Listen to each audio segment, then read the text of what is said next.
Thank you for tuning in to Exeter TV. Exeter TV is the town's public and government access channels, available on Comcast Channels 6 and 22. Channel 6 is your channel. If you have an idea for a program, want to host your own talk show, or submit a film, we're here to get your content on television. On Channel 22, we bring you live and replay coverage of government meetings and other town updates. A third channel, Blue Hawk Media, is operated by SAU 16 and can be found on Channel 8, with all your school sports, events, and meetings. You can watch Exeter TV online at exeternh.tv, Apple TV, and on Roku. Find us on social media for extra content. Subscribe to our YouTube channel and hit the bell to get notified about live streams and new content. Tune in to our platforms every other Friday to watch the Exeter Biweekly Report, with recaps of recent events, updates from town departments, and messages from nonprofits in your area. If you head to our website, exeternh.tv, we invite you to sign up to our newsletter to receive monthly updates about new content, upcoming meetings, and more. We'd like to thank you for taking the time to watch Exeter TV and hope that you tune in to our other content as well.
Good evening, everyone, and welcome to the Exeter Planning Board meeting of Thursday, August 27th, 26, at 6:30 p.m. We're a few minutes late. Apologize for that. We'll have candy and popcorn next time.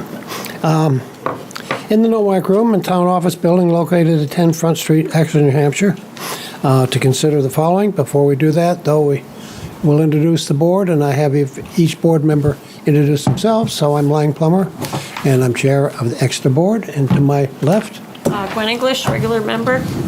Nancy Belanger, Select Board Representative. Sam McLeod, alternate. and, Jen Martell. Marty Kennedy. Ryan Kelly, alternate. okay, now let's see. We supposed to have John on screen this evening and Ellen. So let's see what's happening here. You can check the participants. Elaine might not be because she just left. Yeah, that's true. Yeah. So, No one's online right now. okay. All right. So we're starting this evening's meeting with the second public hearing on the 27-23 Capital Improvement Program, CIP, projects as presented by the town departments. Copies of the proposed documents will be available in the Planning Department office prior to the meeting. So this is the second hearing for the Capital Improvement Plan. We haven't read it. It'll put you to sleep quickly, but it's very interesting material in that it projects capital improvements over the next 5 years. And that happens every year, so we always move ahead to try to help balance expenditures and allow, it really is the beginning of the budget making process each year. So August is that beginning month in Exeter. So Dave, do you want to? Sure, thank you. Yes, at the last meeting, you had all the department heads Yes. present all their proposals, and you have the draft capital improvement program in front of you. And you had a chance to ask questions of the department heads and so forth. Tonight's meeting is for an opportunity for the public to weigh in on any of that. Historically, you've had, the two meetings. You have the department head meetings where they present everything, and then you hold the public hearing at the subsequent meeting or this meeting tonight. And tonight is to hear from the public, and then, if you so choose, take action on the capital improvement program, because you are the board that adopts it. You do not fund it. That is for others to fund. Yeah. You're just saying, okay, this is what we believe the capital improvement program for the next 6 years should be. And you usually write a transmittal letter, and that's usually the chair. But I always recommend if you have if you want to highlight something in the plan, if you have something specific that if you feel is a priority or multiple priorities, this is your chance tonight to add that to the transmittal letter, because once adopted, we send it off to the budget review committee that reviews it, and the select board, and then ultimately the voters, and that's who decides what, the funding on it. So if you have anything to add to the transmittal letter, if not, we just do the kind of the generic transmittal letter to say, on this meeting, we reviewed it, we agree, and, support the capital improvement plan as presented. That being the case, are there any particular items that has caught your attention? Gwen? One really quick question. In the minutes, there was a comment about the Clemson Pond tide gates, and Mr. Cronin was going to maybe update us on it in the minutes. I don't know. He said noted there will be an inspection tomorrow and he would have more information. I just wondered if there were any follow-ups to that. I don't know. It's not a big deal. We don't have that information Okay, today, that's so fine. we can come back with it if needed. Yeah, it's fine. Okay. I just was curious.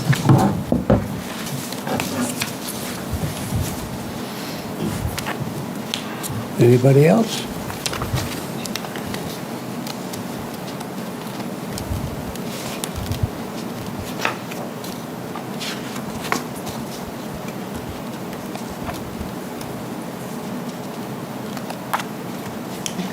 Quiet crowd here. Anybody from the public wish to provide comments regarding this plan? Sir? please introduce yourself so we know who's speaking and our viewers at home. Good evening. Mark Furlong, 24th Street. I wanted to make a couple comments about the capital improvement program. First of all, it's a lot of work that goes into that. I appreciate the work by the department heads and town manager's office and other staff. I know it's required by state statute. Happy to see that Exeter takes it seriously. Not every town does that. And then the second thing is, I was one person that spoke up after the last election at a select board meeting about the rapid increase in property taxes. And one thing I suggested was to pump the brakes a little bit on some items in the CIP, and I think there is some evidence of that, and I appreciate that. I wasn't here at your last meeting, but I did watch it, and I did pick up a copy, and I've reviewed it, and I think it's a good document. But the main reason I came tonight is for an item that's not in the CIP, and I didn't really expect it to be, I guess, this year. Some of you may be aware that we've formed a community group, a neighborhood group in the Park Street, Oak Street neighborhood to advocate for the Park Street Bridge, for its status and condition, and we're happy to see that it is starting to get some attention. We've been doing a lot of research around the bridge, and one part of that research I found that the replacement of the Park Street Bridge appeared in the 2007 10-year New Hampshire DOT Highway Improvement Plan, and it appeared in the next 4 cycles. And my question, and I'm not sure, this probably predates just about everybody that's involved at this point, but I'm wondering, it seemed like it would make sense that the bridge would have been put into the CIP, and once it was identified for potential funding from DOT from between 2007 and I think it was 2015. I may be incorrect, but I think the bridge belongs to the railroad, as the crossings are their responsibility. That is up for debate at the moment. Okay. They are claiming ownership, and that's being researched by the town. Yeah.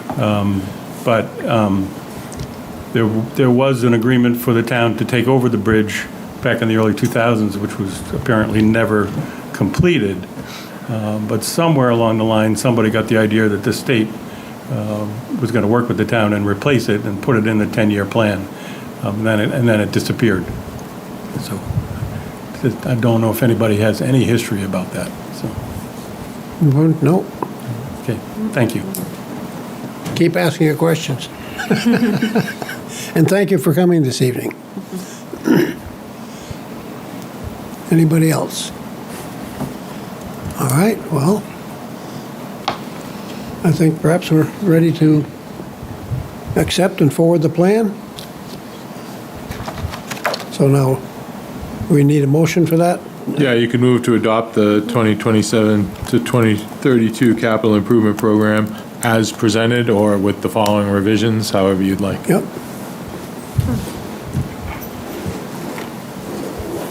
Well, let's see now. I got to appoint some alternates here. Sam, you're acting, and you're acting on it. You're acting as well, Ryan. So 1, 2, 3, 4, 5, Yeah, 6, 7. 7. You got 7, so everyone's acting. Magic 7. Okay. So, Sam, you look like you're ready to make a motion. Yes, sir, I was just about to do that. Mr. Chairman, I'd like to make a motion that we approve the CIP for 2027 through 2032 as presented to the planning board. Thank you. Is there a second? Not all at once? Second. Okay. Any discussion on that? We need a hand vote or voice vote, or let's do a hand vote. Those in favor, please raise your right hand. Those opposed? Abstentions? That would be me. That As would a be- select board member, I have to vote on this later on down the way. so- Okay, you can't that. stack your deck. Okay, good. Thank you. So be it. And thank you again, as you have thanked all the department heads, the time and effort and their good folks to put this together. So, that's good. All right. They were adjourned until 7. Yeah, that's right. We got another 10 minutes to talk to each other. Yeah. Get a cup of water. Okay, I can get organized. Okay. Just realized what I grabbed. I don't think I've ever been this close to the chair. Oh. That's why I'm feeling so I'm warm. getting a little nervous. You get too close, you're gonna get elected.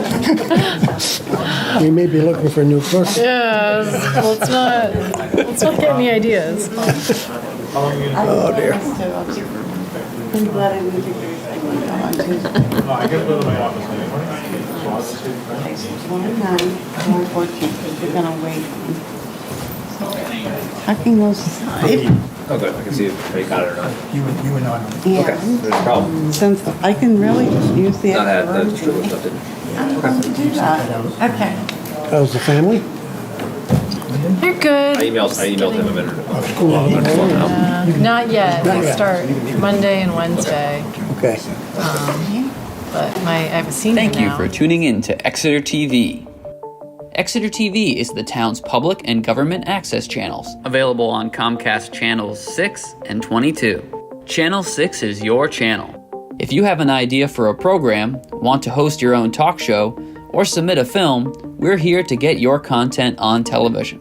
On Channel 22, we bring you live and replay coverage of government meetings and other town updates. A third channel, Blue Hawk Media, is operated by SAU 16 and can be found on Channel 8, with all your school sports, events, and meetings.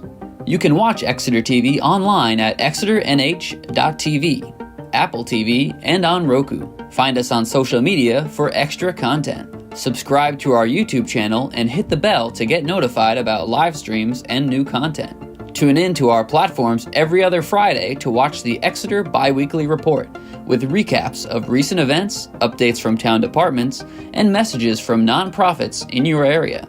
If you head to our website, exeternh.tv, we invite you to sign up to our newsletter to receive monthly updates about new content, upcoming meetings, and more. We'd like to thank you for taking the time to watch Exeter TV and hope that you tune in to our other content as well.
Thank you for tuning in to Exeter TV.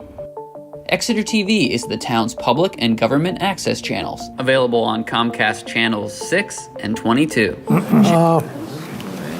We have minutes to approve, and I'm not sure, how does the board feel about it? Have we got enough people here that were here for the meeting on August 13th, 2026?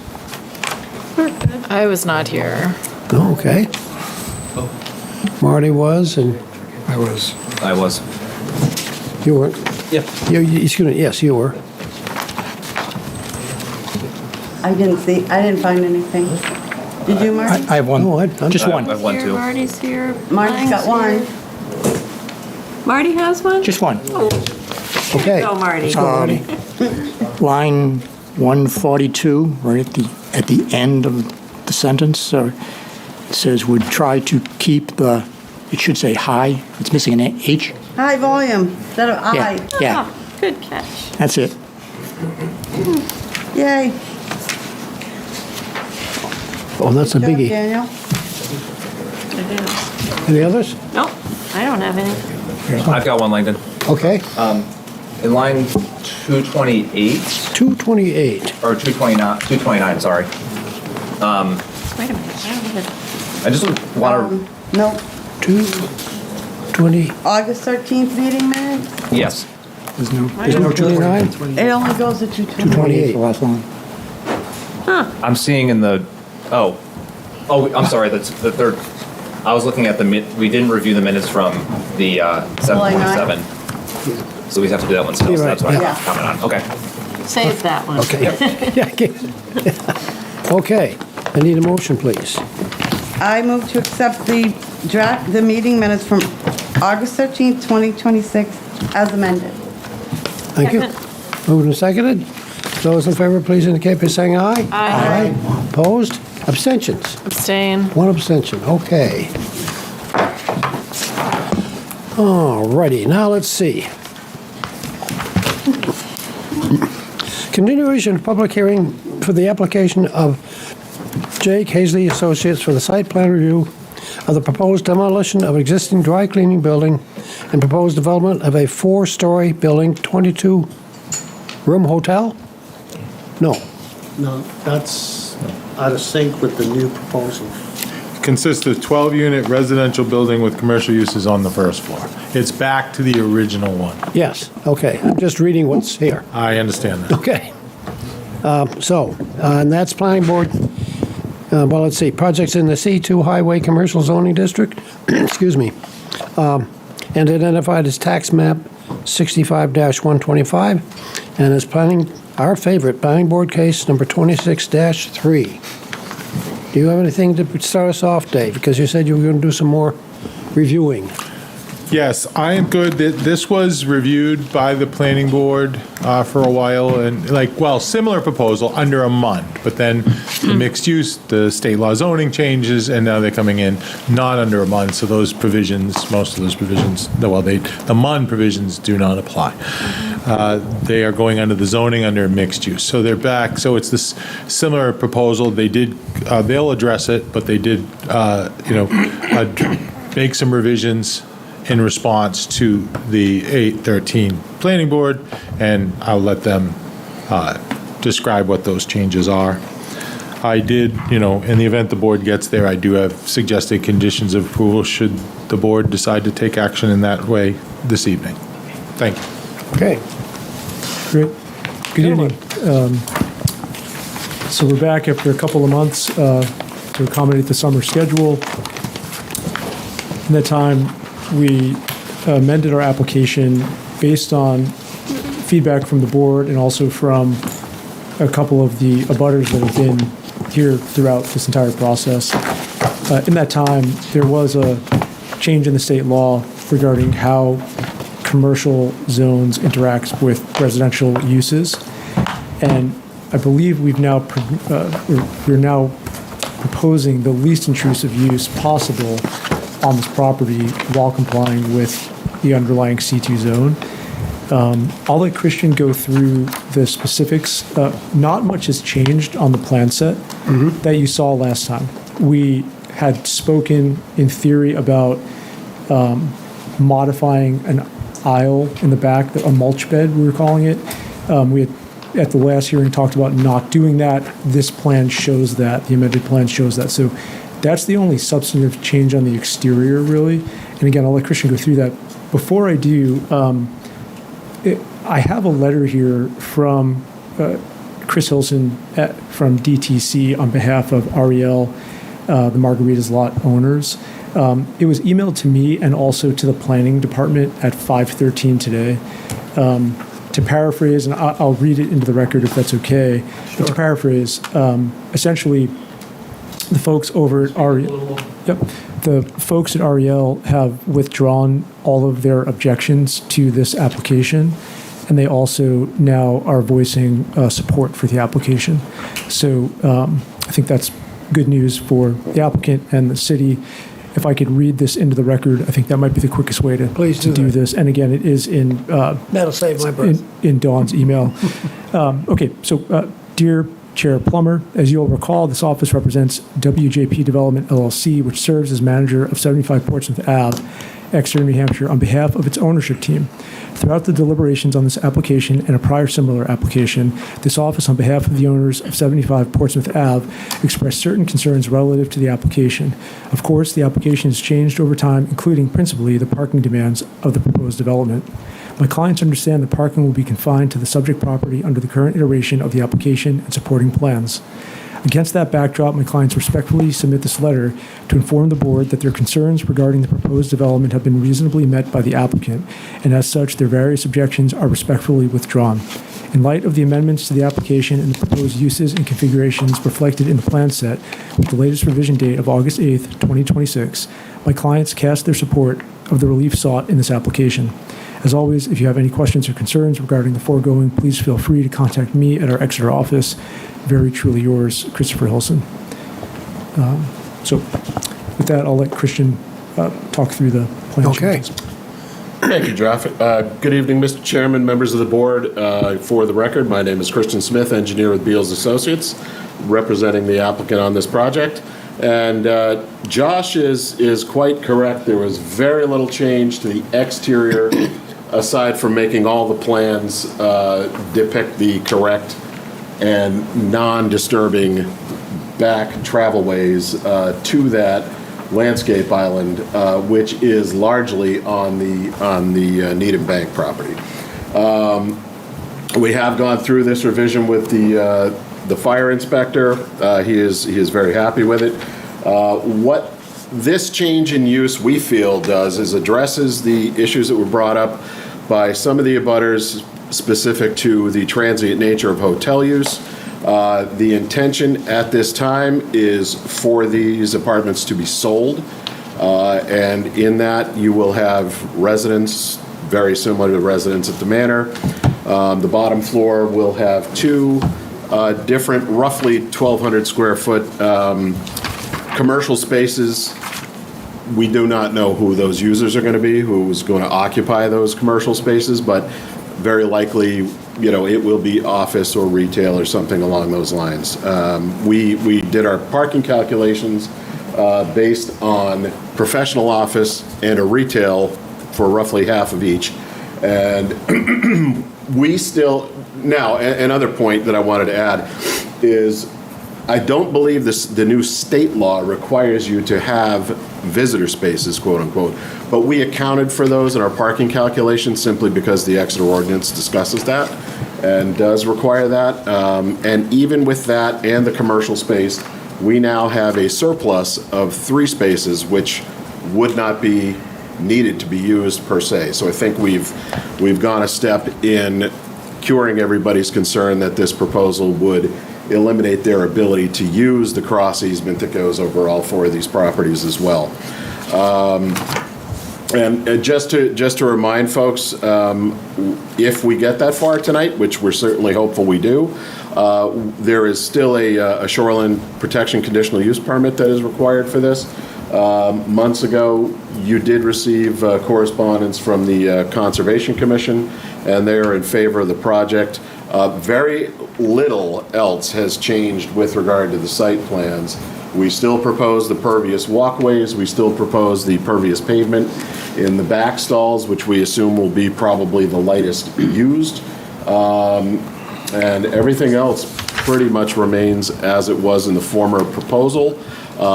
This amendment just changes that from a micro hotel to 12 residential units and the 2 commercial spaces on the first floor. With that, I'll entertain any comments or questions from the board.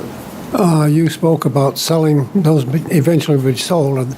Does that mean you're going to end up with a condominium association? Very likely, yes. And Yep. are they going to end up owning the whole building? And being the Well, if it charge of the sells stores? out, that would be my presumption. Or they would become members of that? Yeah, Yeah, they would all okay, be yeah. part of the association. Yep. Questions? Thank you for the changes. Looks we finally came to an answer. Took a little while to get there, but.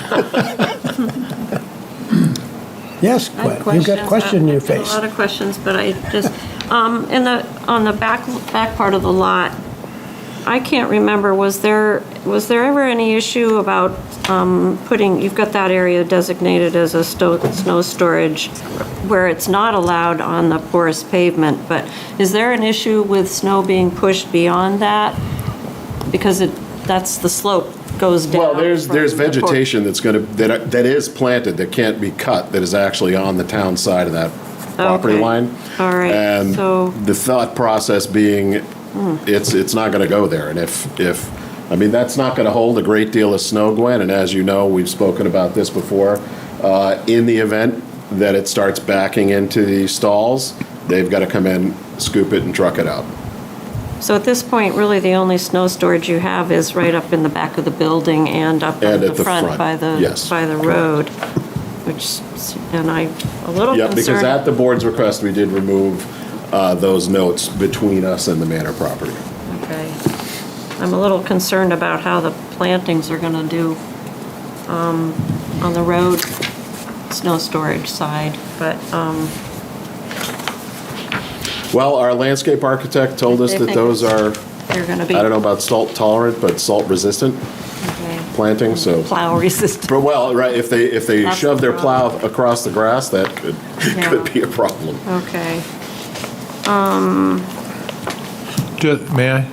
Just, and Gwen, just remember, we do have that condition that Yeah. any dead or dying vegetation Yeah, shall to be replace. replaced the next growing season, so. Yeah. We do have that as a backup if it, Yep, got it. So, I'm a little concerned about the traffic pattern in the parking area in back of the building. So people, unless on one plan, it looks like the middle section of that parking area has 1, 2, 3, 4, 5 spots, but on another, it looks like it only has 4. So do you see a circular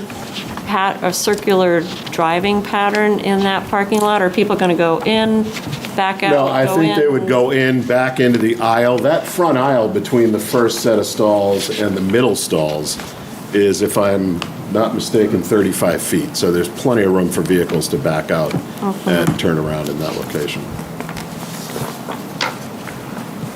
Okay. No ADA parking in the front, it's all in the back, just those two. Currently, yes, that's how it's Currently, proposed. that's how you Yep. have it. I guess, And we went through that in one of the prior iterations. It might have even been the MUND. But that existing parking lot up front is actually too steep to propose I remember ADA that. ADA stalls. Yeah, I Yeah. remember that. Just seems if you're gonna have a commercial, some kind of commercial enterprise, office space, whatever, downstairs, it just seems like the front of the building is gonna be the most used parking space, but you have ADA parking in the back, so I guess that's all right. Where you've got the mailboxes are in the back, inside, but in the back downstairs of the There building? will be a kiosk just inside that door, I believe, on the left when you walk in. So I know previously, we talked about a loading spot. are you presuming that there's always going to be a place for the mail person? I We have presume 3 they'll extra drive. We have 3 extra stalls if, based on the town's ordinances, every single space designated for use would be in use. We have 3 extra stalls, and in addition to that, hopefully this works. There we go. With the reorganization of this, there's a lot of dead pavement right there. Definitely a mail truck could come in there, park right next to that handicap space, and get into that side of the building to access the kiosk. Okay.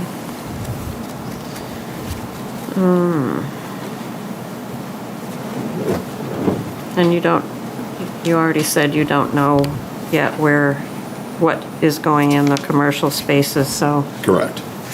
okay. Do you have EV conduits? Yes, set the up EV conduits are in the back in the as well. back as well? And then I know Jen brought up bike storage. Have you? We didn't specifically designate any, but my assumption is they would likely put, for the summer months, just a movable bike rack on that grassed area left of the, well, I guess it would be south of the walkway into that building. All right. And then it could just be moved into storage for the winter months.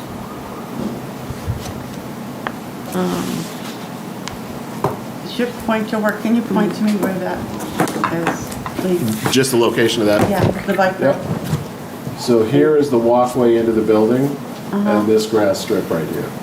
Got it, thank you.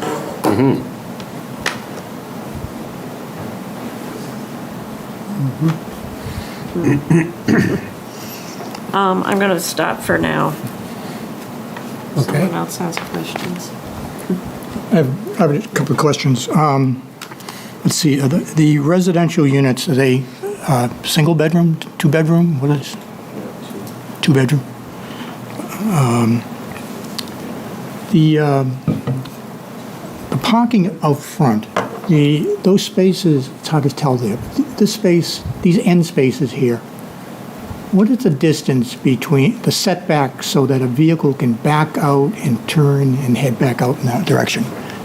How close is that space to I the? believe those are 24 feet, Marty, let me. No. What I'm looking for is the distance. Here's your end of the parking space, and up here is the end of the parking the little lot. offset space? Yeah. It's approximately 5 feet. Okay. Is that on the? I think this is the old planting plan because the circulation is different. That is correct. We are still waiting for the current one, but realistically, I believe the only thing materially that's going to change is there was, in the former iteration, a little island right there, but that was where the landscape island was being affected. And in talking to Lee's, essentially these plantings that were going in that little island will just be relocated to this new island, which is going to be our side of what's left of that landscape island. Okay. Everything else was going to remain the same. The concern I have is the previous plan had trees out here in this area at the end of those aisles. Yep. And again, I'm just, I'm concerned that those vehicles in that last space will be able to back out, back into that area without hitting the tree, without hitting a snowbank, whatever is going to be there. It's just very tight. Yep. But it is the standard aisle width. So it's at least, so the setback's at least 5 feet. That's Yes. what you're saying. That 5 foot kind of over pavement from the end of the stalls, yes. Yeah, what I'm talking about is the end of the parking space. Yep. When you back out, you've got at least 5 feet before On the those parking ends- lot ends On up. those end stalls, correct. Okay. Yep. And I know you said you don't know what's going to be in the commercial space. I'll just say, the issues I had before with respect to traffic and pedestrian activity in that front area was primarily related to if it was going to be a high turnover coffee shop. If you have office space or other type of retail in there, it's not as much of a concern. But if it's a coffee shop, I would have the same concerns. So I don't know what I can do about that if you can't tell me what it's going to be. Makes it challenging.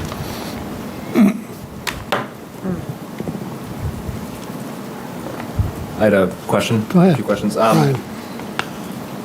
Off of Gwen's question about the EV ports, you said they'll be in the back. Correct. Does that conflict?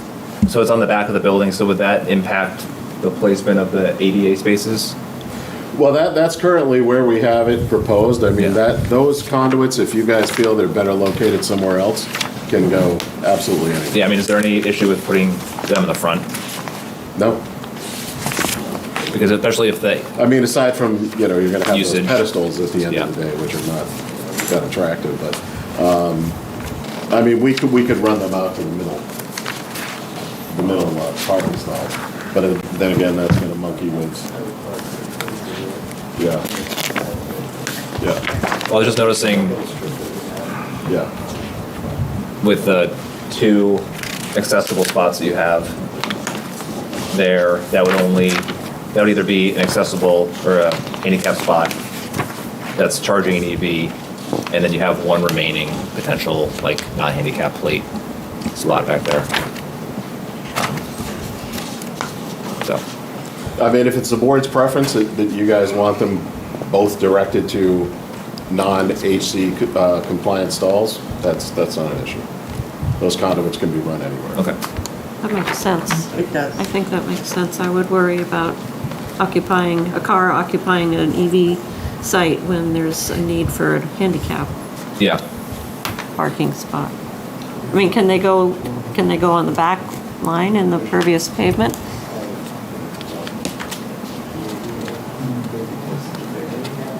Yeah, that's a valid point. Yeah, what the client's saying, Glenn, is that we would probably prefer to leave 1 at the ADA just in case there was an ADA car that needed to park there that is an electric vehicle. And we could certainly run another one out to one of those rear stalls. Yeah. Yeah, as long as there's a sign or something that says only handicap parking, ADA parking there. So you wouldn't want someone taking. Oh, of course, a spot, so- of course. And they will It has to be have, signed Nancy, the typical signage, the paint on the pavement depicting that is a, so if somebody without handicap credentials parked there, the police could be called, they could get ticketed, Okay, thank you. They will be enforceable. Another question I had, and I know this is an older planting plan, but on the plantable space adjacent to Portsmouth Ave, is that still going to be juniper brush, or can that be trees? Because that part of Portsmouth Ave gets a lot of sun, doesn't have a lot of shade, and that would be good for people parking there as well as people using the sidewalk. Yeah, I thought she had a couple of trees proposed There's there. trees proposed. Can you put up that? I don't know if you can go to the Yeah. planting plan. Yep. Let me just- Even though it's old.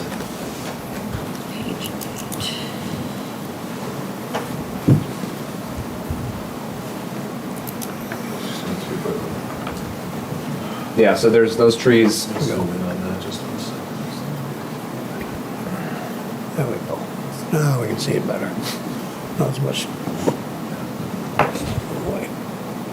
So there's those 3, which is great. And then I'm thinking about the, I guess it's spot next to Portsmouth Ave. Is there a possibility of trees Right being there? in here. Yeah, in there. From both the shade of those parking and adding shade to the sidewalk.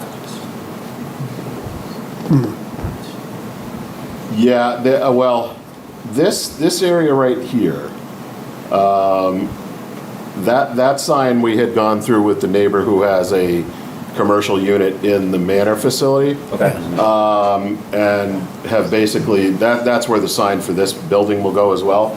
And have committed to him that it will not be taller, or will actually be lower, I believe, is what the agreement was. Right. To his size, his sign right up the street. So that wouldn't work out in that location. I mean, 1 tree could probably go in here, Ryan, but I don't know that multiples would work well, simply because in the winter months, that will, defray storage area for some. Yeah, and the visibility, that's. I could, but as she works through this for final, which again, the only real substantive change proposed is in the back, relocating those small shrubs.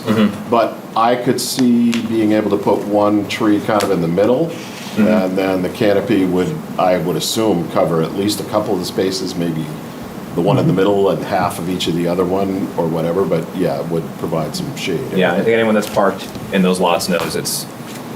Oh, it gets hot, yes. And then the other question I had was, I guess you can see it here below the proposed parking, if you want a laser pointer to assist me.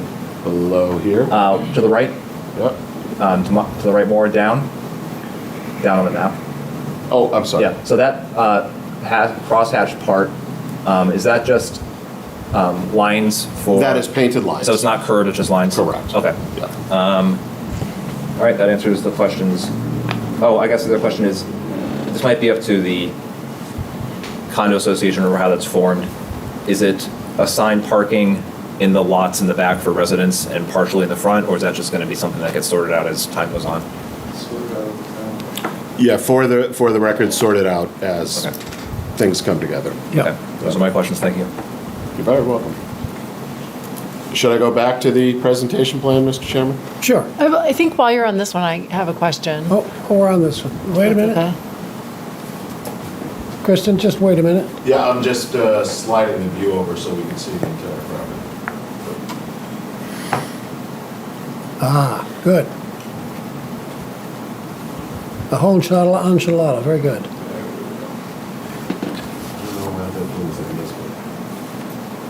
Okay, Jen. So I think at the risk of sort of repeating what other people have said, I'm also a little bit concerned about the parking circulation in the front, where it's this isn't the updated one, but basically those two, like right now, this one that we're seeing goes in and out. The front hasn't changed. This is different than your proposal, though. That shows one way. This shows one-way circulation with an aisle. You're absolutely right. Yep. Yeah. Yep. Which this kind of makes sense to me as a driver, because you can, if you go in and then, there's no spots or whatever, you can just loop around. And then also just anyone who's parking on those like northern 4 spots, I feel like are going to be hitting your trees constantly if you don't put a fence there or something, and then they're going to be hitting the fence. I don't know. I feel like it's very tight, backing out of one of those spots on the 4 spots on the north. It just doesn't seem like there's enough room to maneuver. Well, we do show the vehicle. I think we used a Ford Explorer type of a vehicle. What sheet is that on? Because I wasn't seeing that. Parking plan, I believe, The parking. which I can get. Yeah, if you could pull that up, that'd be great, because I was not seeing that. Sheet 4.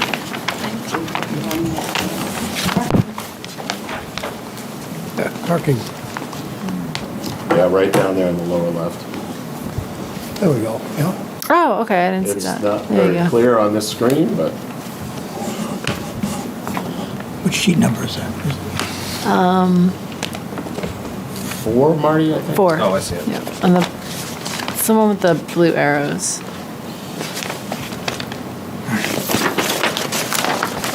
And then, is that gonna have a curb? Is there a curb on that northern edge? On the manor side, yes. Yeah, okay. Yeah, that'll help.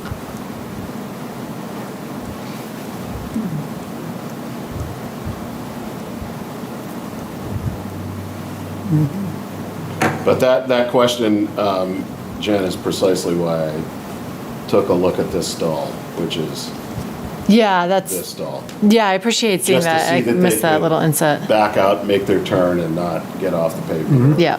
Crank into other vehicles. And I think having that curb there, then at least their tires would hit the curb. Yeah, before they it gives hit you the a tree. 6-inch reveal Yeah. for a wheel stop. Yeah.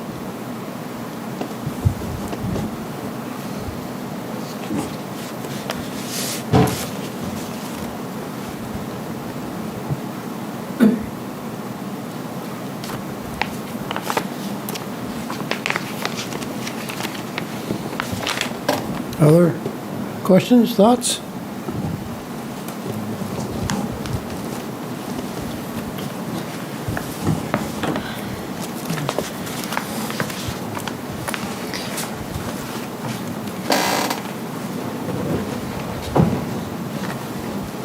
Anybody from the public would like to speak?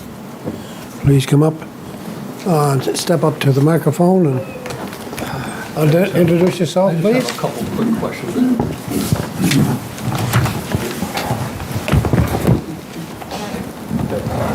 My name is Michael Siegel. I represent the Manor. We weren't at the first couple of meetings, and one thing I didn't see the plans, but how large are the residential units? It's Around 700 square feet. 700 square feet, okay. And how many parking spaces are there? 26. 26, okay. That's all I wanted to know. Thank you. Yes, sir.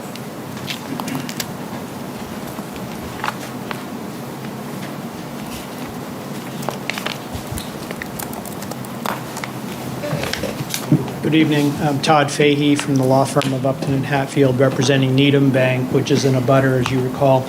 Just a quick procedural question to be sure that I'm fully clear. So there's been several matters introduced. And the records were combined, and this is simply an amendment on the combined. Is that what the board's understanding is? This is an amendment to what was the last application, which was then combined with the prior proceeding. Yeah, No, it wasn't. What do you mean by the prior? Well, there were It's two like records, and then I think there was a motion, and you combined them. The reason I'm asking is that I don't have to resubmit everything again, but if you're to tell me that this is a new matter, then I would want to just redate and resubmit documents that you've seen from me ad nauseum. So as an act of mercy, I'm asking the question, so I need to give you more documents. I can answer that. We continued the meeting to give them time to hopefully work out the then hotel plan. So this is basically the same plan with modifications because this is the best way they could work out the traffic flow. Right, but we're still dealing with the same. It's an amended plan, and the certified record that we attach to this is still attached to it. Perfect. You don't need to give us any more paperwork. All right. Exactly. Well, I could if you'd like. No more paperwork needed, Todd. All right, no problem.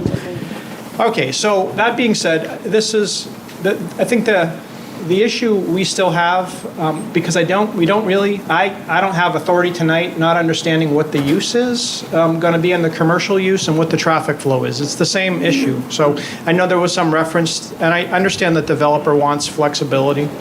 Appreciate the issue addressing the parking, but without knowing what the use would be, we can't consent to this, and we need to object for the same reasons we previously have submitted to the board, save for those that are relevant. I mean, it's not a hotel anymore. But the most important piece is that you still have discretion under your site plan review regulations to approve this in a way that makes sense under your regulations. So for the reasons I previously said before, we renew those requests, we renew our objections, only insofar as just don't really understand how this is going to work. And even with the traffic flow, two little points. I appreciate the shaving off of the area that was affected in the island in the back, and perhaps the applicant could speak to this. I saw what seemed to be a new sewer easement, maybe an 8-inch pipe, and I don't know if that was where that came from, but I think I saw that on the utility plan.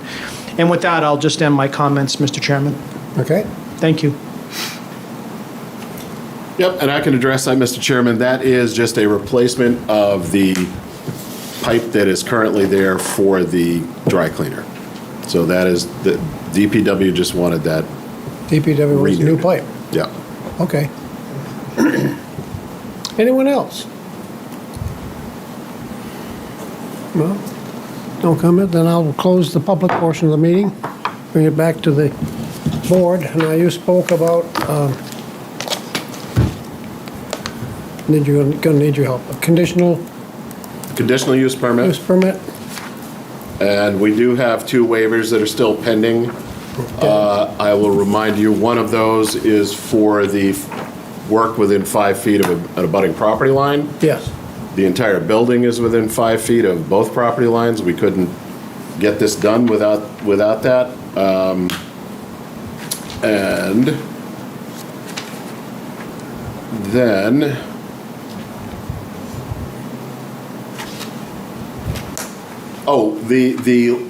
the light trespass onto abutting properties. Yeah, you took And care of that, though. Yeah. We did, so, I mean, I'll let you guys, Show that I'm to going the us wrong anyway. direction.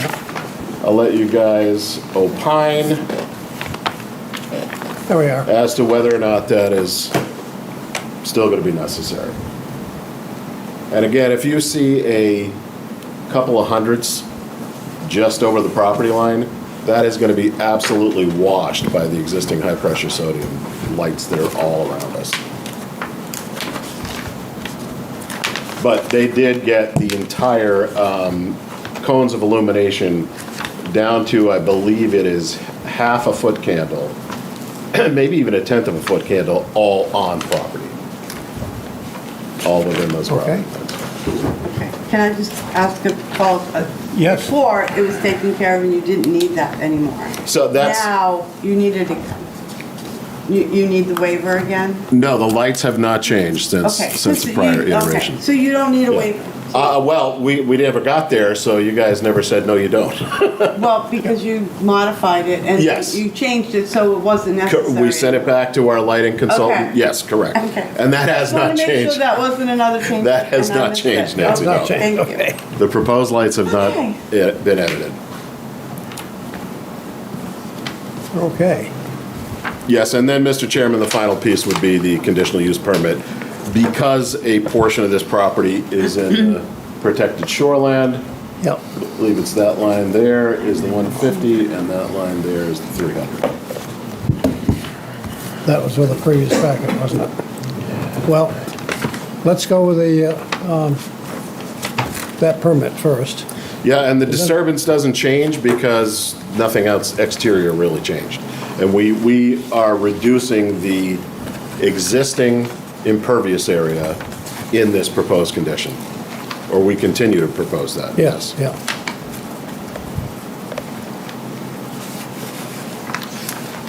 Are there any Yep. conditions you need to respond? Well, there are 8 points, I think, which I can, Okay, no, 5 points, which are part of 9.3.4 G2 conditional uses. The proposed development will not detrimentally affect surface water quality to the waterworks pond or result in unhealthful conditions due to the proposed stormwater management. That meets the town of Exeter requirements that is proposed for the property. And in addition, no snow will be stored within the shoreline district in the direction of the water pond, I would suppose. The project will solely discharge domestic wastewater through the municipal sewer system. There will be no on-site discharge or storage of, or disposal of hazardous or toxic wastes on the property. Letter C, the proposed development will not result in any damage to spawning grounds or other habitat. All stormwater from the development area that is directed towards the waterworks pond will be infiltrated into the ground post-treatment, and the layout has been designed to minimize disturbance within the SPD and complies with the use regulations identified in Article 9.3.4, with the exception of the following, which is part of this conditional use permit request. Minimum lot coverage, the maximum impervious lot coverage is limited to 10%, where we are requesting an impervious lot coverage of 78%, which is a reduction from the existing site at 79% impervious within the Shoreline Protection District. And finally, point E, Article 931 of the Exeter Shoreline Protection District Ordinance. Authority and purpose. The protection, maintenance, and enhancement of the waterworks pond is achieved through the drainage design proposed The existing site directs stormwater to the water, the current site directs water towards the waterworks pond without treatment. The proposal provides porous pavement with a sand filter treatment that infiltrates all stormwater up to and including the 50-year storm event. Okay. Any questions about that? Someone like to make a motion?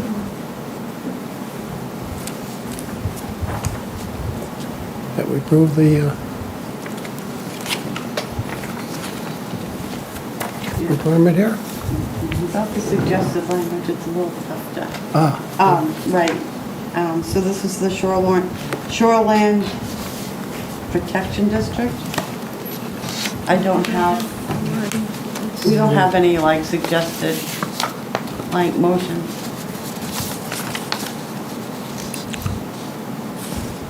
On the, Sure then. it's not included in the memo? Okay. I can get you one. Oh, right here. Oh, okay, yeah, I have one. Do you, I could read it to you. If you could read it and then I'll move it, how's that? Yeah, and it's the shoreland one, right? Yes. Yeah. Shoreland, right. After reviewing the criteria for a shoreland conditional use permit, I move that the request of, which one is this one? Jeff Cayley, 26-3. 26-3, for a conditional use permit be approved with the following conditions, table or denied. I would recommend two conditions that were recommended by the Conservation Commission, wasn't that one? Yeah, these were the ones. The Conservation Commission recommended that the soils located around and under the existing building are tested for contamination after building removal and shown to be in line with state requirements. And two, the monitoring well located on site is decommissioned and removed until after construction and recommissioned. All set? Okay, so if you move, I'll try this one. And Mr. Chairman, I'm sorry to interrupt you, Nancy. I believe both of those notes are on the plans. Okay? My apologies. No need. And it's good to just put them here for, Yeah. Yes. for visibility's sake. Dotting i's, crossing t's. So I will move, the conditional use permit as described by our town planner and including the conditions stated be approved. I kind of jumbled up, but that's the best I could do. I'll Sorry. second. Thank Sam you. seconds, okay. Any questions, discussion? We can do hand votes on this tonight, so those in favor, please raise your right hand. Opposed? Abstentions? The ayes have it. Okay, now, Can I ask applicant one question? sure. If that's all right. We have not talked about the architectural features of this, but I did want to ask on the, I guess it would be the third floor, it almost looks, well, it would have railing if it was a balcony, but is that, looking at this picture, Oh, let me get that up for you. Go on.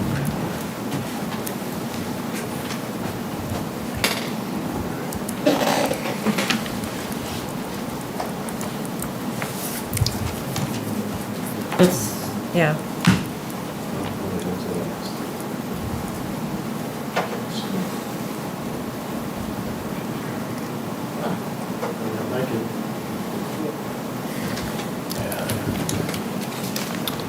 Yeah, that would work.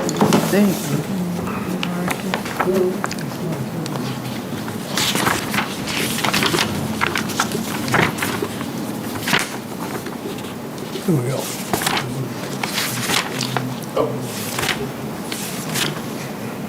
Okay. So it's probably just the perspective, but it almost looks like there's a platform at the base of the white area of that building.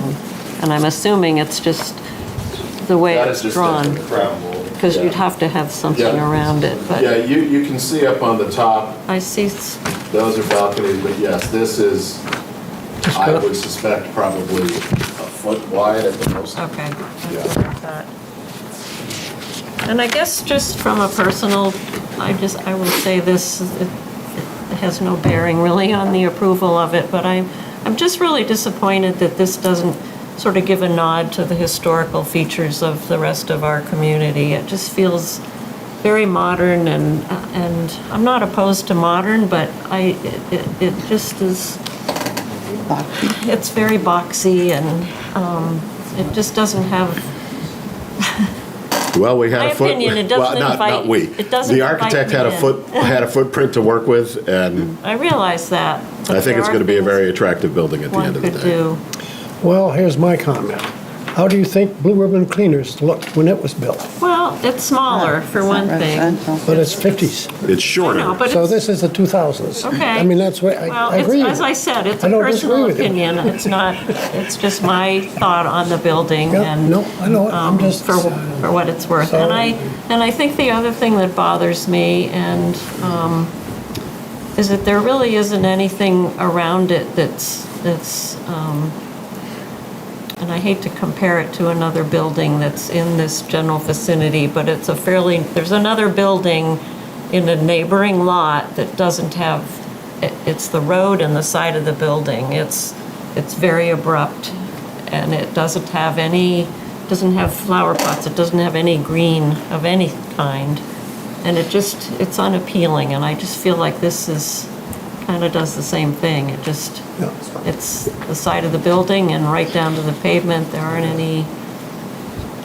any flower boxes. There's nothing to kind of make it look more inviting. And I don't know if that's something that can be done at some point, even after this gets approved. Oh, they may choose to put some, like planting barrels down there, which would have to come inside during winter months if they're using. It looks like you have one on the perennials. side of where the door goes. Yeah, and then obviously one in the front against Portsmouth Avenue, which is a wider green space with the plantings. Oh, that's right up next to the road, but not next to the Yeah. building. No, not next to the building, Gwen, because that's I know it where needs- we use the pervious pavers to collect the stormwater Right, and I provide understand stormwater that. treatment for the It's property. just, again, it's just a comment. I'm being, I just felt the need to express, and I've heard other people express concerns about it, not on the board, but other people who have seen the plan, but, yeah, that's it. And I think we should look at the waiver Waiver? request. The setback. Yep, thank you, Mr. Chairman. We respectfully request a waiver to the town site plan review and subdivision regulations, section 9.3.6.4, which restricts grading within 5 feet of any exterior property line. We feel the waiver is justified, as the proposed design provides adequate space to work between the proposed disturbance and the property line. Therefore, granting of the waiver will not be detrimental to public safety, health, or welfare, nor could it be deemed injurious to other property. The conditions upon which this request is made are expressly due to the fact that the proposed building being proposed in the same location as the existing, which is closer than 5 feet to the property line. The existing building, driveway, et cetera, are all within 5 feet of existing parcel boundaries, and this is unique to the parcel, and the proposal does not generally, which is not generally applicable to other properties.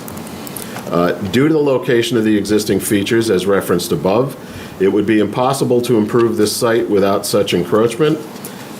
This would result in a hardship if the strict letter of the regulations is carried out, as it would be illogical to implement this rule on the current layout of this parcel. Given the current layout of this parcel, care will be taken to ensure no disturbance on the abutting parcels unless authorized by the abutting parcel owners. The waiver would not be contrary to the spirit and intent of the regulations, as the proposed development will result in adequate width for construction to take place without causing harm to abutting property. And finally, the proposed waiver does not propose to vary the provisions of the zoning ordinance or master plan. This is demonstrated by the facts cited above, as well as the fact that no structures are to be located within 5 feet of the property line. No new structures, excuse me. Okay.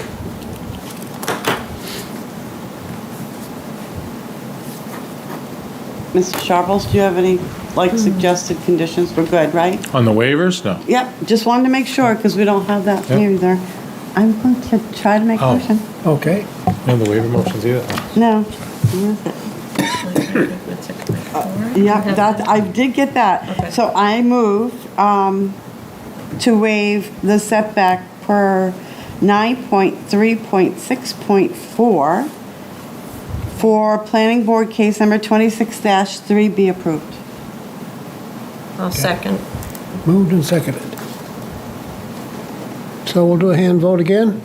Those in favor, please indicate by raising your right hand. Those opposed? Abstentions? The ayes have it. That's all set. Now, was there another waiver that request you had? I don't think so. No, we've come to the determination that after our lighting crew went through, or our lighting engineers Yes. went through and corrected that, it is no longer required. All right. And we didn't need one for loading zone. That's what, we did talk about that at the last meeting, but Because did of we the decide? hotel. I don't know, was it the hotel? Yeah, and then guess it dropping. was. Yes, it was. Okay, Thank you for changing. Yeah, that was the Just- hotel. Yeah. just making sure.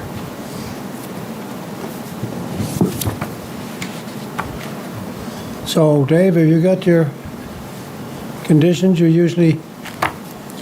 Yeah, you ready? Can we have, I have like a couple. We got a couple little other questions discussion for you. items, Go if we ahead. can bring it back to the board, just potential conditions. So actually, one is just more of a question for Mr. Sharples, if I can ask that. So the commercial is being listed as professional and retail. So does that mean like it can't be a restaurant or coffee shop? Yeah, I'll defer the applicant, but, if you put a restaurant in there, you're probably going to bump up against the you're not going to have enough parking. Right. So 'Cause, this approval, like with this amount of parking, is only the amount of parking for. Whatever is allowed under the zoning that doesn't trigger additional, like anything's I would say anything's allowed under the zoning ordinance. Yeah. That they don't exceed anything could go in there. Yeah. But if, So could I just follow up on your question? If we determined that the pedestrian and traffic interaction was problematic in that front lot, if a high turnover coffee shop goes in there, can we set as a condition that a high turnover coffee shop cannot go in? Well, I wouldn't really suggest that. If you were saying something like that, I would suggest, something to return to the board for, I don't know, but like what, give me a scenario, work that out though. I'd like a little more discussion on that because like what is unsafe about the parking lot? Because, okay, say a car comes in and, every 15 minutes or a car comes in every hour. What's the difference? What is the concern here? What are the specifics? I'd want the. If you want, I could go through it. No, I think that's what you would want to, you would want to justify that in a conversation before you made a condition of approval with that, like outline your concern. That's what I would suggest. Okay. And see if the applicant maybe the applicant can do something or remedy it. So. Okay. I know this is a changed use, but we had this discussion at one of the prior meetings, so I could go through it again if you want. Yeah, I wasn't here during I know, those. that's right. So, but also, you asked me a question, and maybe, I know you closed the public hearing. You might want to reopen it so the applicant could speak or anyone could speak on those limited issues that we're discussing. Yep. So I guess before we do that though, just because I don't have like the zoning chart in front of me. So parking requirements for retail versus, isn't there like a specific parking requirement for like a food establishment? Like it's by seats? Yeah. Versus Yeah. by square footage? Yeah, retail's like one space per every 300 Right, so square if it feet. became like a coffee shop, we'd have to go by like number of seats? Correct. Or- Okay. Yeah, you'd have to So go it by might the parking, increase the and then if it seats exceeds and the employees. 24, if the use goes in there, you limit the use by limiting the parking. So, Yeah. if. I guess that was my question, that was kind of Exactly. the answer to my question, Yeah. at least. But, If you but, want to open but, up and. but the problem, well, not the problem, the issue here is they have parking, they have an easement, they can park next door, they can park at the back. So the parking will work itself out. That won't stop the zoning, they can park at the bank's parking lot. That's the issue. Could I address that, Mr. Chair, just Yes. quickly? Hold on, I'd suggest you reopen. Let me You're not- reopen it for your comments specifically to this topic, yes. Thank you. And just so, I'd reopen it to anybody who wants to speak on those issues. Sure. Great. Thank you. To address it, so the parking is limited in the ordinance already by each use, right? So we're suggesting a commercial use on the ground floor. We don't know what tenant may or may not be interested in that space right now. If it were to switch to a restaurant, I think it's a misnomer. The parking for the lot has to be calculated on the lot. It's not being calculated off-site. We've established that. So if there was a change in use, the applicant, and there was a parking implication to that, your ordinance already provides the rubric that we would need to work under. So, and we don't have a definition of a high intensity use coffee shop. So there is restaurant, right? And there's a parking calculation provided for that. So we're calculating the parking under the zoning ordinance. If there's a change of use, the applicant or an owner would be compelled to come back here to try to address that use. And in this scenario, unless something drastically changes in the zoning ordinance, they're simply not going to be able to permit that use, right? We went through that kind of rigmarole before here. So we're just asking that we permit we have commercial space on the first floor. We're complying with the parking as defined by the ordinance and the state RSA. If there's a change, the applicant has to come. I always laugh when there's that condition of, well, you must comply with the then zoning ordinance, because that is a given. The applicant would have to come back. So it's well defined in this ordinance. I don't think it's necessary in any way to further define it, given what the ordinance provides. And that would be the normative way to address this exact issue. The ordinance provides that there's no need to have a further condition. That would be pretty arduous and somewhat inequitable in a situation like this. The ordinance is the definition. And here, it would be highly unlikely, based on those calculations, that the particular use in question would be permitted here. So an applicant would have to come back for that. And it's unlikely that would actually work here, given the size and spacing on this lot. And to give you an example, it would be a 12-seat restaurant. Yeah. That's all that would be allowed. So in the entire bottom floor. The restaurant's not my concern. It's a high turnover coffee shop. Come in, grab your coffee, a bagel, and head out. That's a high generator of traffic. It's a completely different situation than any other type of use that would go in there. But it's not defined within the ordinance. So we'd be making up a use and then making up a definition absent either a warrant article or an amendment to the ordinance by this board, which is illegal. I hate to be that guy, but I am the lawyer sitting in the room, right? So Todd's here and he can fight with me about this.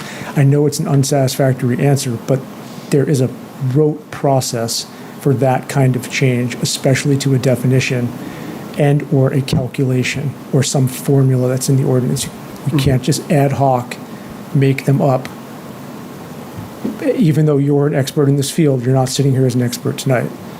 So we can't just make that up and then ratify it somehow tonight with a condition. It's not how it works. Respectfully. It's Todd Fahey again, Needham Bank. I think this board has every right to have sufficient information to understand what's going to happen on this site to apply your subdivision, your site plan approvals to what happens here. And so the challenge I'm having is you don't want to be in a situation of approving something that unwittingly will be contrary, if implemented, to your own regulatory scheme, right? It's really important, and you've worked really hard. We spent a lot of hours on this. So respectfully to my colleague, you do have a right to understand what's going to happen. So this can't just be an open-ended situation, and then we don't really know what's going to happen. And I just think there needs to be a little bit of clarity. And if there were a little more clarity, I think maybe we could all be in a different spot here, but there's not. And respectfully, I know these folks have worked hard to get this project permitted.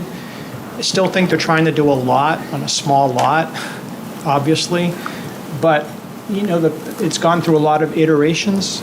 But I do think we need to, those issues of traffic flow and pedestrian safety are writ large in your ordinance. And nothing deprives you or prevents you from issuing an approval, if that be your decision tonight, to ensure that there's going to be some fidelity to those provisions.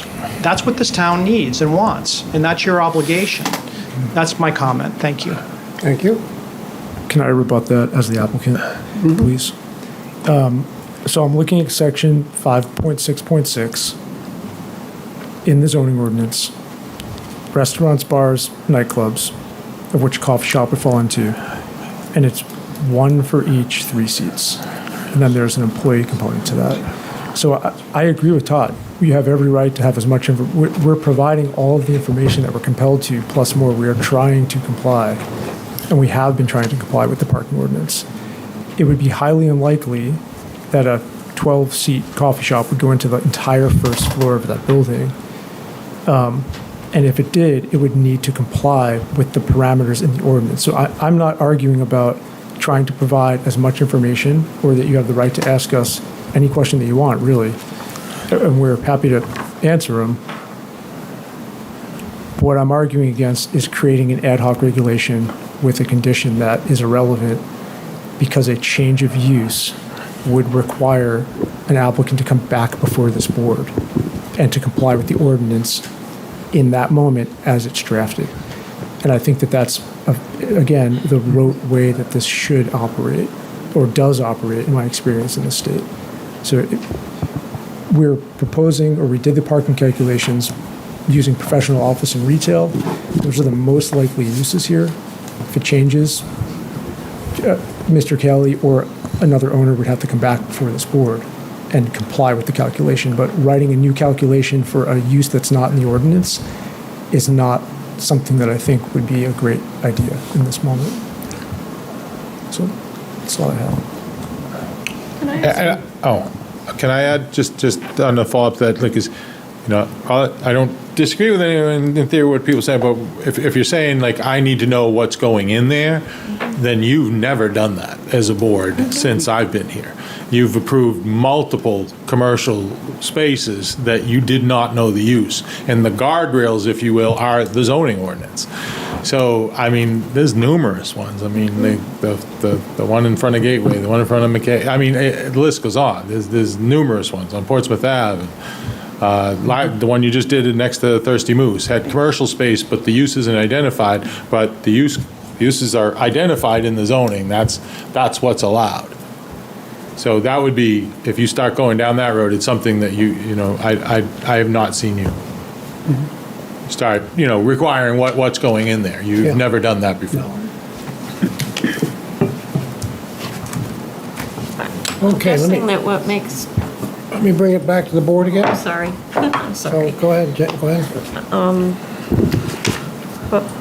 And I shouldn't put words into your mouth, but I'm thinking what makes you nervous, what makes me nervous is just whether a person is walking from the new eyesight place through the plaza to this building, or whether they're driving and parking, and it's the pedestrian crossings of these roads that makes me nervous, and that will happen potentially with whatever goes in, and there's nothing we can't regulate the number of people going in and out of that building. That's not something we can do. It's not something in advance. But I think the pedestrian safety continues to be a big concern for me, and I don't know how to address that. I mean, But I may be misinterpreting partly what you're saying. In my mind, the problem is how tight that those parking spaces are in front, and a high turnover coffee shop. The volume of traffic that will be generated will mean you're going to have cars coming in, pulling pulling out every few minutes, and you're going to have parking that's going to be happening at the bank. And I'm not concerned about the parking. There's plenty of parking spaces out there. The fact is, though, because they're going to be parking over there, pedestrians are going to be walking across, and when in that tight parking area where people will be pulling out and backing out, that's the issue. And any other type of retail use out there, it wouldn't have it to that extreme. It's not perfect, but it would be fine. But in my mind, the one use that will cause that problem will be a high turnover coffee shop. And if they could tell us they're not going to put that in, I'd be fine. But if they can't tell us that, I still have that concern. I mean, I think what I was hearing is that they can't put that in without going back to zoning. I'd like some confirmation on that. Is that true? Well, it's a restaurant, so it is allowed in the zone. So that they can put... But a restaurant, so you take 24 spots you got, right? 26. Oh, 26, I'm sorry. So you have 12 for the units, because the new state law says you need one spot per every residential unit. So that leaves 14. You need one parking spot for every 3 seats. So you could get 4. You get 3 seats, so 12-seat restaurant. But then that's it. You couldn't use any of the rest of the space down there. So you would, I don't know how it would happen. My concern is not the parking demand based on seats. A high turnover coffee shop that goes in there could have 5 seats, and it will still generate a lot of traffic because people will be going up to the counter, grabbing their bagel, grabbing their coffee, and running out. That's what generates the traffic. It's not the seats. I understand that, but that's what our zoning says. We have to go by our zoning. I mean, I don't really know what you're saying here. Do you, I guess then. So Marty, if I'm hearing you right, your concern is independent of parking, it's just turnover of that location. Is that what I'm hearing? It's the interaction between the traffic coming in, coming out, quick turnaround, and pedestrians walking across the parking lot. There'll be a lot of that activity. On this space, on this lot, is there some traffic engineering solutions that can be used to mitigate that concern, or possible to mitigate that impact or interaction? I know it's a narrow lot, and it's scoped really just to the parking in front of it. We don't have any say over the existing private roadways in there, but speed tables, adjustments to turning the painted islands into curbed so that there's a more friction to the driver going through that area when there's potential pedestrian volume. So I think that might be, we have lots of high turnover places in town, and there's always possibly issues, but these problems can be solved in an engineering way. Possibly, I don't know how to solve that, of course, but it seems like something that can be considered in lieu of creating a condition that may not be enforceable anyway. Problem is that a lot of the mitigation would occur on someone else's property. Yeah, I mean, looking at this, the spot I see is the painted islands turning into curbed, but I don't know if, from a traffic engineering standpoint, if that's enough to be impactful and resolve any potential issues. But yeah, I mean, that is the challenge, that this is crossing a space that is owned by many people and not in scope for this discussion. But by the same token, anybody in the right mind wants to have a coffee shop to do that kind of traffic, and they look at the situation, that's not going to work. They're not going to have the customers they need to pay for the coffee, to pay for the rent.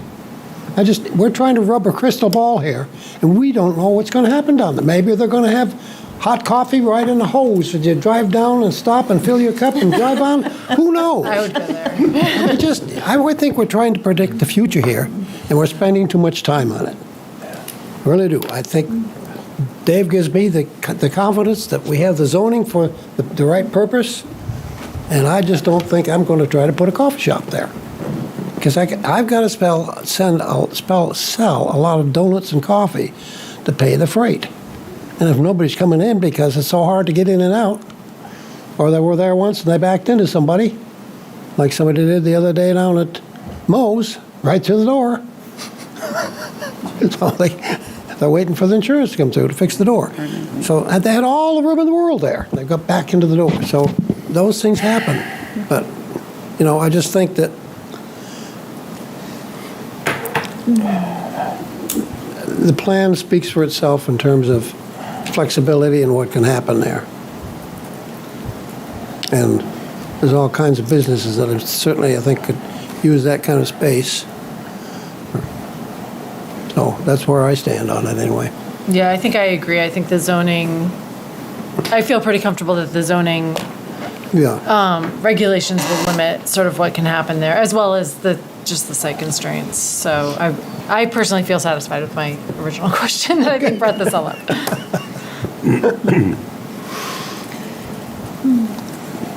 Okay. Can we move on, or you guys okay?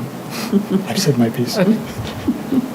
Dan, are we ready for? Sorry, I had one more. I had two things. Oh, that's right. I have to check with you first. Two things, sorry. I just wanted to discuss this, and I don't want to take up too much time again, but because this is one of the first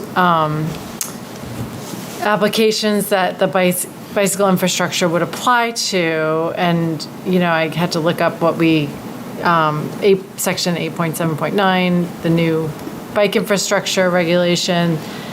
It's super subjective. So the applicant, what I heard is the applicant is proposing temporary bike racks to be placed in grass seasonally.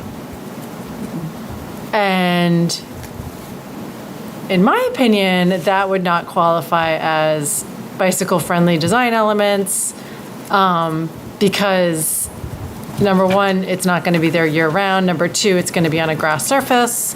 That is not great for parking a bike on. And number three, there's really nothing in this application that's, unless we add it as a condition, which I would recommend that we do, that be installed and maintained, or that be placed and maintained. So I guess my proposal is that we add a condition, at a minimum, add a condition that that the applicant place a bike rack seasonally. But personally, I prefer it be on pavement and, you know, be secure, be a piece of infrastructure.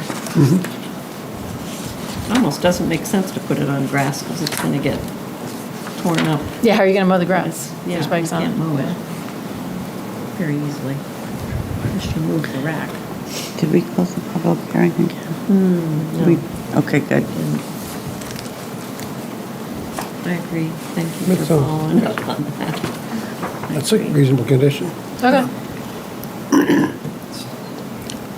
I think they're just looking at where they might put it that's not on grass.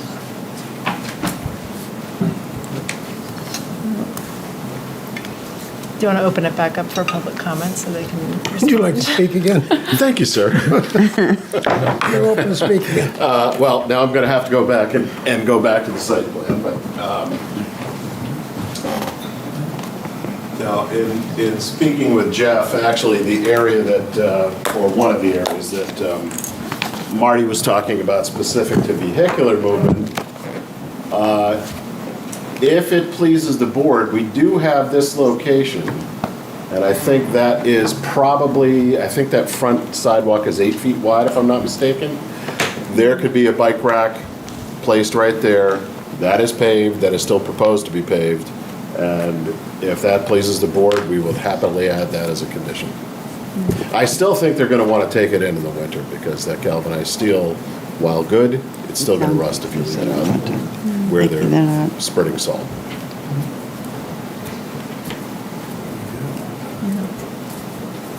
I would say to stay on that, in town at the Y and also downtown, there's steel coated ones that are out all year round, and they've been out there they're like embedded in the concrete. They've been there for, Dave probably knows, 8 years. 8 years. I think I put them in 2018. They look good.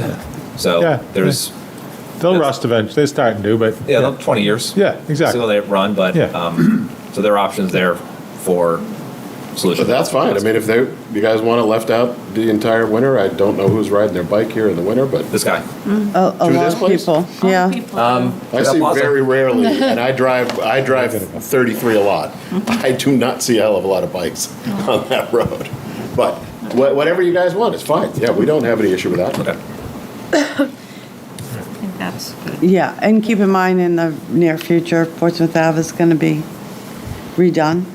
It's in the CIP, so the hope is that it's Are going they to be. putting in bike lanes? We haven't gotten there yet. Oh, I'm just okay, saying that it's coming, so. Most likely. Most likely, I Most don't want likely, to we have the- premature say we have the right of anything, way. but yeah, that's One of the the few idea, places. is to do things like that, so yeah. Yeah. No, I think that's great, because when I end up riding my bike down that road, I am fear for my life. A lot of curb cuts, To work that but, one out. yeah. And Okay, I'll close the public Hold on, I would just suggest, since you opened it for them for that limited purpose of talking about the bike racks, I would suggest just offering it to the public, the rest of the public, if they want to talk Okay, about the sure. bike rack issue. Ride your bike, Anybody how long they keep it out? Be stationary like me? seeing no one, then I will close the public session again. So, do you have your standard, Are you ready for them? I do have some suggested conditions of approval. I think so. We do Pretty have much one. all the standard ones. Let me get them out here. So the bike rack would be year-round and, Well, you're gonna have to add the bike rack. I hadn't put that one in there. okay. Yep. An electronic as-built with details acceptable to the town shall be provided prior to the issuance of a certificate of occupancy.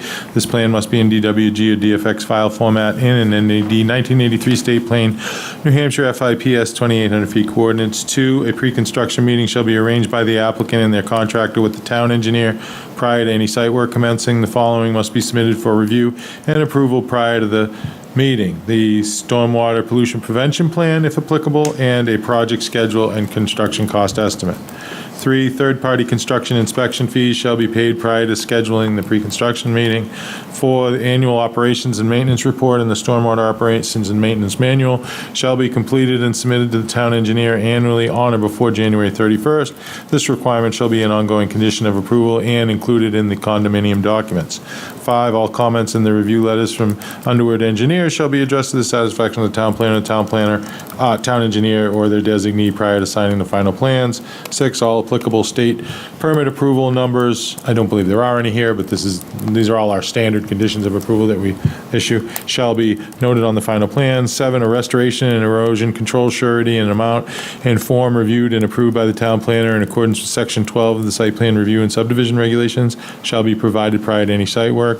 8, all appropriate fees to be paid, but not limited to sewer water connection fees, impact fees, and inspection fees, including third-party inspections prior to the issuance of a certificate of occupancy. 9, all landscaping shown on plans shall be maintained, and any dead or dying vegetation shall be replaced no later than the following growing season, as long as the site plan remains valid. 10, all lighting, including security lights, shall be downlit and shielded, so no direct light is visible from adjacent properties or roadways. 11, no snow storage shall be stored on plantings or planting areas shown on the plans, except otherwise provided herein, because you had talked about that. I'll add that. Nothing herein shall expand or contract any easement rights which any party may have regarding the subject property. The applicant shall, 13, the applicant shall submit the land use and stormwater management information about the project using the PTAP online municipal tracking tool. The PTAP submittal must be accepted by DPW prior to the pre-construction meeting. And finally, the HOA documents shall be submitted to the town planner for review and approval to determine compliance with the board's approval prior to signing the final plans. If the town planner deems legal counsel review is necessary, it shall be at the applicant's expense. I don't foresee that, and usually that does not happen, but we always put that in a condition, say, if I read it, it's like, I gotta kick it to municipal group. They usually, the applicant will fund that escrow account to complete that review. Thank you. And can I suggest a bicycle rack? Yeah. A bicycle rack located on the 8-foot sidewalk in front of the building shall be permanently installed on pavement and shall be noted on the final plans. As year-round. Did you say anything? I said permanently installed. Permanently, fine, as long, that's, okay. And one EV charging station will be moved from its current site to Yeah. a site? Did you think that on the pervious pavers? Somewhere it On the needs to be pervious moved? pavement, yes. Okay. That would make the most sense. Are you actually, so our regs require EV charging readiness. They don't require charging. They just write a Just- conduit. So you're actually putting in pedestals? No. Or a conduit? Oh, okay, so the conduit's going there. I just wanted to be clear. Yeah, no, I the said- board, the I board's did say- comment You did? was Okay. that I both of them kind of now- thought that. Conduit, I okay, thought good. they were Yes. putting the Right. pedestals in too, so. And Okay. were we going to request that a tree get planted? Yeah, additional tree planted on the Northwestern? lawn space adjacent to Portsmouth Ave. Could I add a comment to that, or just a request that we don't obstruct, so as not to Yes. obstruct neighboring signage? Yes, Okay, great. so as not to obstruct neighboring signage. Thank you. And I have a question, Dave, on the July 10th to 25 notes from the Conservation Commission, and this probably should have been with a shoreland, shoreland conditional use permit, but they noted that the soils located around and under the existing buildings are tested for contamination after building removal and shown to be in line with state requirements. I read that and Did the you other one read in. that? Yeah, I read it in the record, and you Okay. approved the conditional use permit with those two conditions. Okay, all right, with that, the other one is in there. Yep, you're all set. Monitoring well, that's in there too. Yep, the Okay. monitoring well located on site is decommissioned, and Thank yep, you. you already approved that and already made those conditions. Must have been napping. Thank you. Okay. We all set?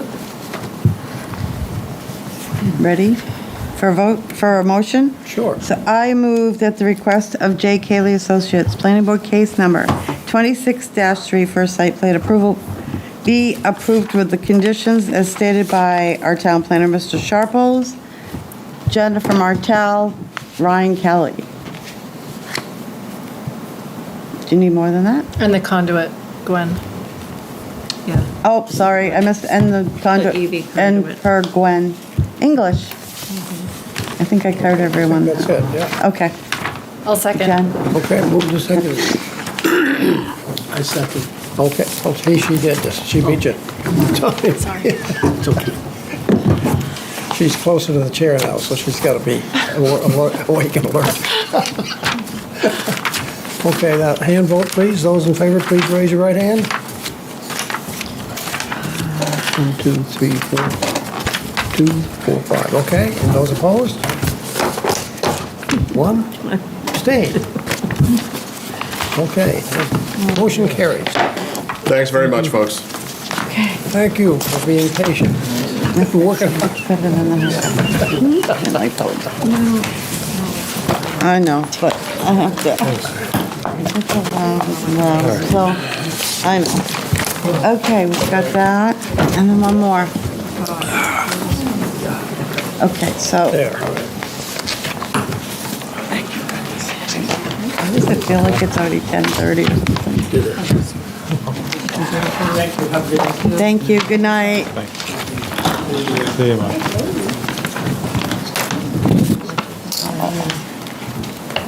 Good night. Right? Okay.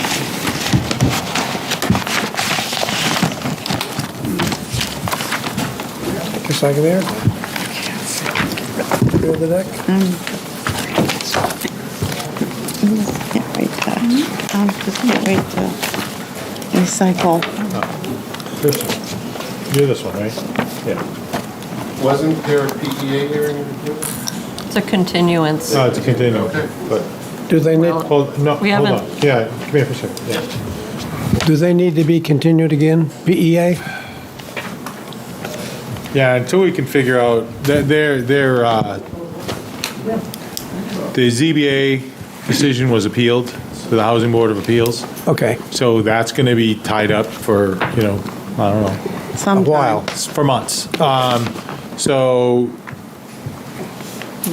I would, I got to talk with them to see what they want, but, they'd like to continue. So if you could just continue it until the September 10th meeting. They're not going to be there then, but at least that'll give me time to talk with them to see when do we table it to a date certain later, or what we do about it. Because we might have to just pull it off the agenda temporarily and just renotice when it comes back.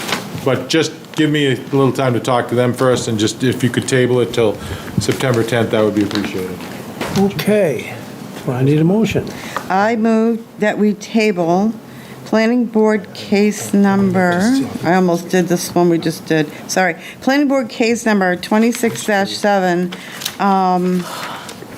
to our, September 10th. September 10th, 2026 meeting here in the Novak Room. Second. Moved and seconded. Those in favor, please indicate by saying aye. Aye. Aye. Opposed? Ayes have it. Oh, abstentions, but that's, I think Sam's abstaining. so. Oh, Sam's not stepped here. up for a minute. Okay. Sorry. All right, so.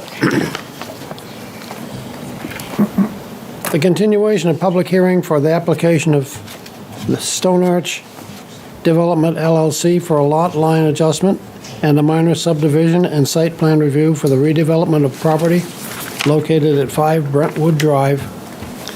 The redevelopment will consist of 8 residential condominium units and single-family homes. The project includes new roadway, underground utilities, and drainage structures, tax map 62, parcel number 111, and it's planning board case number 26-11. Is that ready to be, no, that's continuation, so we're already gone through the first thing, yep. So do you have some things here to start us off with, Dave? Yes, thank you. As you noted, this is a return. This was a while back, back in July, I think we saw this, but anyway. Yeah, site walk was July 14th, if that's helpful. Yeah, and I think it was the June 25th meeting or something like that. We saw this, and then we kind of, there's a break. We have that break, and then the CIP, and then we're back here tonight for the second meeting. This is for a lot line adjustment and open space subdivision for the redevelopment of property located at 5 Brentwood Road, their drive. There used to be a greenhouse there and some. The project includes a new roadway, underground utilities, and drainage structures. The TRC reviewed the plans and materials submitted to the planning office back in May, and an overview of the proposed project was presented. Items that we discussed were 20-foot versus 24-foot road, et cetera. It did also go to and I'll get to that in a second, but it also went to the Conservation Commission, and they voted unanimously to recommend approval at their July meeting of the conditional use permit. And there should be a memo included with the packet. The applicant did submit a new plan set. I just got back from vacation, so I have a chance to review it a little bit. It addressed quite a few items. There's still a few things worth pointing out. One is the width of the roadway and the requirement for shoulders. You have a Underwood Engineers review letter that I haven't got to them, that I just got to you earlier. I haven't gotten a chance to give to them because we just got it. That lists out a handful of still outstanding remaining items, and one is regarding the 24-foot width of the roadway, where 20-foot, they are proposing a 20-foot wide road where 24 is required. There's no shoulder on one side. They need to submit waivers for that in writing according to our regs. We don't have any waivers in writing, I do not believe. Also, only 2 of the 6 driveways off the cul-de-sac shown with small turnaround areas, so you don't have to back out into a public street. So if they are proposing it to be public, then it can't back out. If it stays 20 feet and they ask for a waiver, then they can keep it as a private road, then that provision for backing out on the street doesn't apply if it's a private road. It's only on public roads. But that's worth a discussion with them. There's some other things about some conflicts with landscaping and utilities, but nothing that can't be overcome there. And then there's some discussion about some stormwater that, in engineering details. And that's all I have for now. Okay. Thank you. Thank you. Well, Christian, you're still here. Yes, unfortunately for you, I am still Christian Smith with Beals Associates, and I am representing this applicant on this project as well. With me tonight in the audience is John O'Neill from Stone Arch Development and Michael Green from the Green & Company. And So David kind of went through it. I think it is, I think it was an initial tack after TRC that the applicants wanted to go with a public road here. We have reviewed the configuration with the fire department, and from a life safety perspective, they have no issue with it. But I think the easier course and the one more amenable to the applicants at this time would be to just propose this then as a private drive. I mean, it's a very small road. I'm sure DPW probably doesn't want to take care of it in any event. But that being said, we did attend a Conservation Commission and Planning Board combination site walk, at which time we did review the configuration that we have here, which now proposes 2 of the buildings off McKay.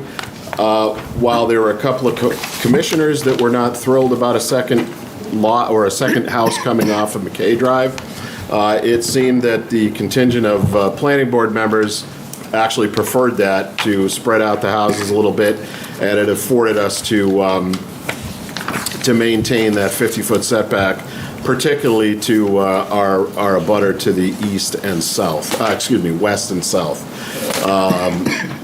We still have the waiver request in for the setback adjacent to the lot that we are creating, though that's not a parent parcel boundary, so I'm not even sure that's required. But anyway, moving on, so we're still proposing 8 units. 6 now would be off the cul-de-sac, 2 would come off McKay, and we have proposed basically a very, very firm limit of clearing and limit of what would be maintained potentially as lawn space for these folks. We do have a collection system because the curbing is proposed on the road now that goes through hard pipe into a 4-bay and into for this project, a fairly large bioretention pond, which is one of the better BMP stormwater treatment facilities that meet all of the criteria in 9.3, the Exeter stormwater regulations. I believe we reviewed the yield plan at the prior meeting, and based on what we're putting into conservation, and if you look at the property, you can kind of see the shading.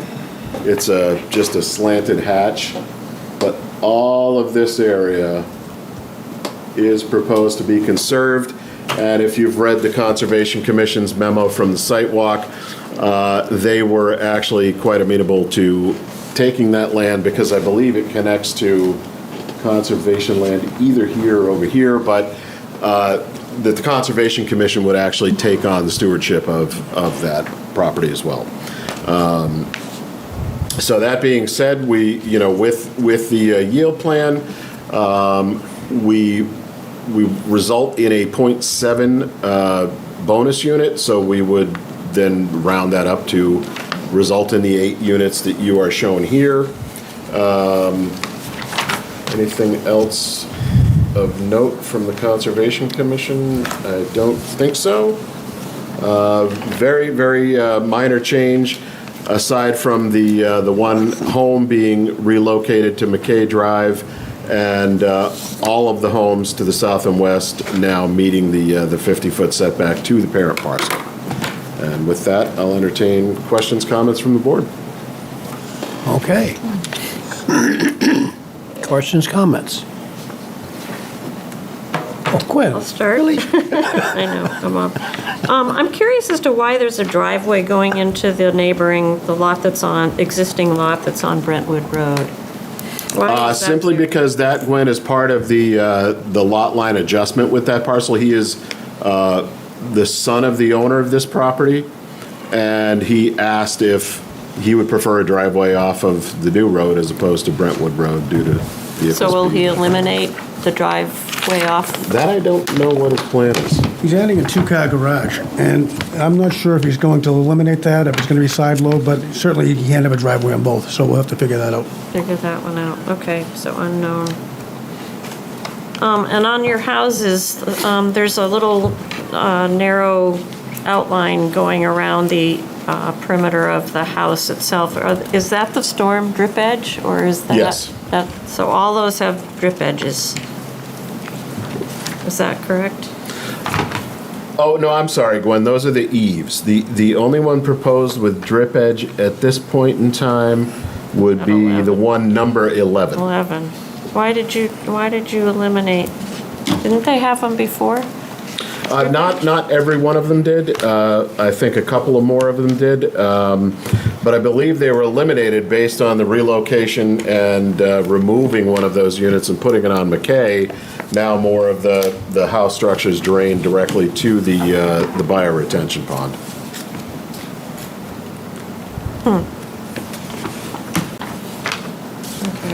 So this again is a private road, off Brentwood Road? That is what the applicant is contemplating and thinking at this Yeah. point, yes. And the other two, of course, are a driveway, so Yes. same idea, yeah. Yep.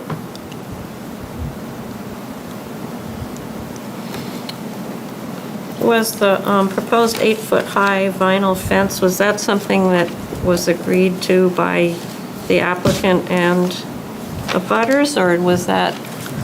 Yeah.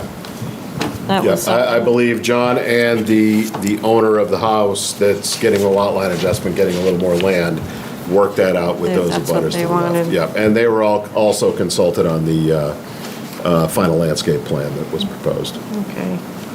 Well, something similar to that on the development that's off Little River Road.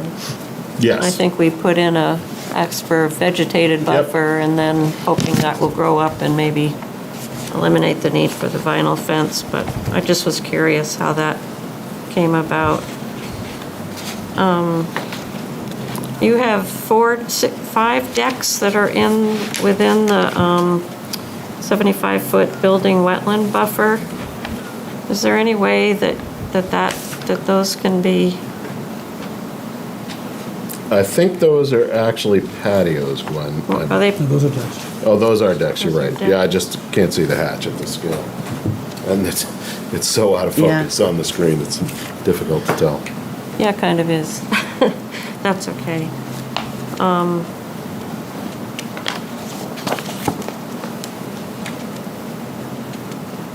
We'd just like to keep things out of the buffer. So it's the 3 on the lower, 2 on the McKay, I think, are both, 2 on McKay, and I think 1, and 3 actually in the other section. 5, 7, and 9. Yep, 5, 7, and 9. 5, 7, and 9. Yep, got it. Just wondering if you can do something to eliminate that.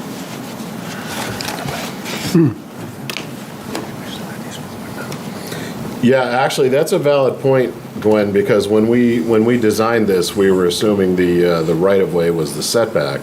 This goes private, the setback then goes from the edge of pavement.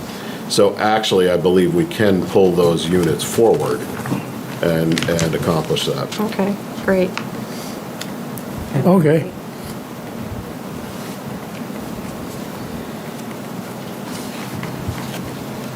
School bus stop, I guess, I don't know if you've gotten to that point. I'm guessing kids would have to come down to Brentwood Road. That is our assumption, and Don't know that yet. the sidewalk's on the other side of the road, yeah.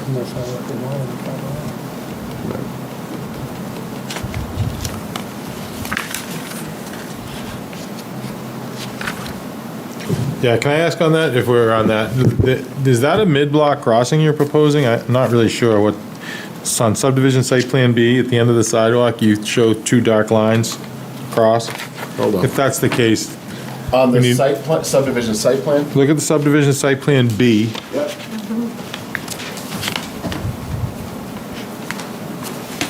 Oh, that's better, yeah. There we go.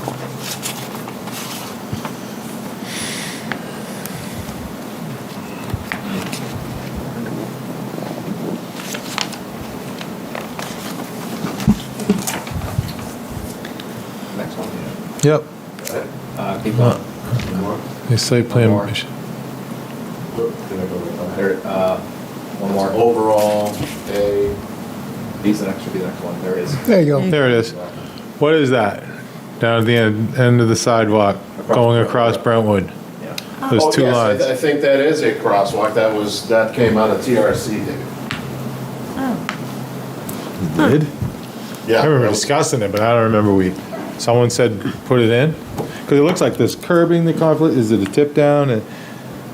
Well, yeah, basically where there's going to be a handicap accessible landing Yeah. at the end of that.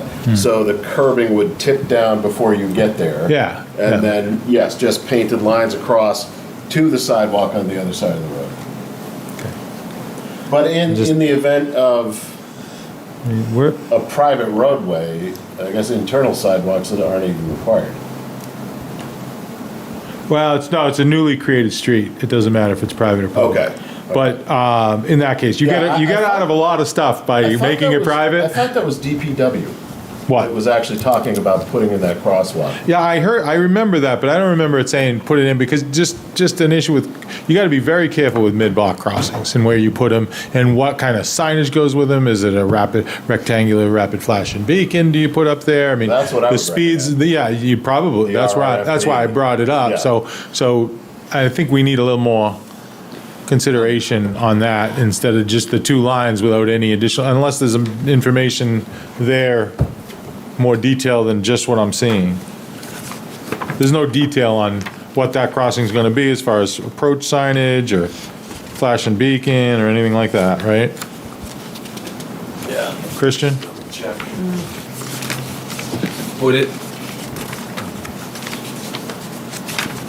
Yeah, no, but that is definitively, and that's just the lighting. That is definitively going to want to be an addition to that. Yes. Yeah, if, that's the appropriate spot for it. I mean, I know there's a sidewalk there, but mid-block crossings, you got to take a lot of consideration. Oh, yeah, understood. Care in determining if they're going to go there, speeds on that road and so forth at that Well, I location. think the issue was they wanted the sidewalk on this road. Yeah. And there's no sidewalk on that side of the street. No, understood. So they wanted us to get them to the Okay. actual sidewalk on Brentwood Road. So I will, I will consult a traffic consultant, traffic engineer, and they will give us the appropriate distances down each side of the road that those RFPs should go. Yeah, and whatever infrastructure and to make it safe. Yep. Yeah, regarding Because then that, I'm assuming we'll take that over because that's on a town road. Yes. So any infrastructure, that will be ours. so regarding that infrastructure change there, you said the flashing beacon also, if that's a bump out, I'm not sure what the spaces would be needed, but if that could be, so a smaller version of what we have downtown. I don't know what it's going to be. That's why I'm asking. Yeah. They're not proposing any detail at this point, so. Yeah, I'm just saying Yeah. things to keep in mind on that Yeah. bump out too, so it's also shortens the crossing distance and is a additional visual indicator to cars that there's something going on there besides the flashing beacon. And can I, Dave, could I suggest also that it seems to me that the decision on whether a crosswalk should be along on Brentwood Road at that location is more of a town decision. Does it make sense? Does it, I don't know if that's come from planning or public works or whatever, but it may make sense for this project, but it may not make, there may be other locations that need crosswalks on Brentwood Road that the town should really have more say on than us focusing on this project. Because maybe putting this in will preclude another crosswalk that needs to go to a greater. Oh, well, this would be, they're understand. bringing this, so they would fund this. I understand, but Okay. I'm saying, they can pay for something and put it in, and then we could find out that, well, gee, if there was a need for a crosswalk, it might have been 300 yards down the road. I don't know that. I'm just saying it should be more of a, is it something that planning or the public works or somebody agrees that makes sense? Well, that's what I'm saying. I think the discussion was that they would like to see it. Okay. The Public Works representatives at the TRC, would they like to see it? What I was following up on is there's really no detail. Yeah, okay. And there needs to be more detail about what this crossing and to make sure it's safe. Because with this, I don't really know what is being proposed here. Okay, so Public Works has already said this is the best location. They'd like it there. Well, that's what they suggested at the TRC, now that Christian reminded me, but I was just asking about at the TRC, we make comments, but then they don't come back, they go to the planning board, and then I try to make sure like that. That's why I'm like, well, we need more detail on that. Yep. So could I just follow up with that? And just once the more detail is provided, will DPW look at that? The additional detail? We usually get plans for them and send them to them, yeah. Oh, I'm just checking. Yeah, thank you. Anything in there right away, we pay particularly attention to as well. Yeah, I just, This is an Kinda interior reassure to the people that private it- road. This is going to happen on Brentwood Road. On Brentwood so Road, They just- will be included, yes. yes, it's good for the public to know that it will be looked at again. It's great that we get people to cross, I'm all for crossing, but I just want to make sure it's a safe situation. Yeah, other than, yeah. Now I have to drive it and look at crosswalks because I don't. Yeah, I took up a lot of oxygen there. And what's that? Said I just took up a lot of oxygen, so I'll stop. No, it's all important stuff. I am trying to visualize what we have for crosswalks on that stretch. I drive it kind of frequently, right? So there aren't any, are There's none, there? it's just at the. At the intersection. Square. Where the new, the whole, Yeah, and then that's what I was also, thinking. the sidewalk ends at Washington Road. If you scroll down, oh, you can't scroll down, but it ends Right there. right near there. So Yeah. this makes sense because if it's 6 units, there, 12 people, 12 to 20 people living there, however many. The other side of the road is where the crosswalk is, so like accessibility for that is, I think that makes sense. Yeah. But yeah, the Brentwood Road is a bit dodgy. Yeah. It's horrible. Okay.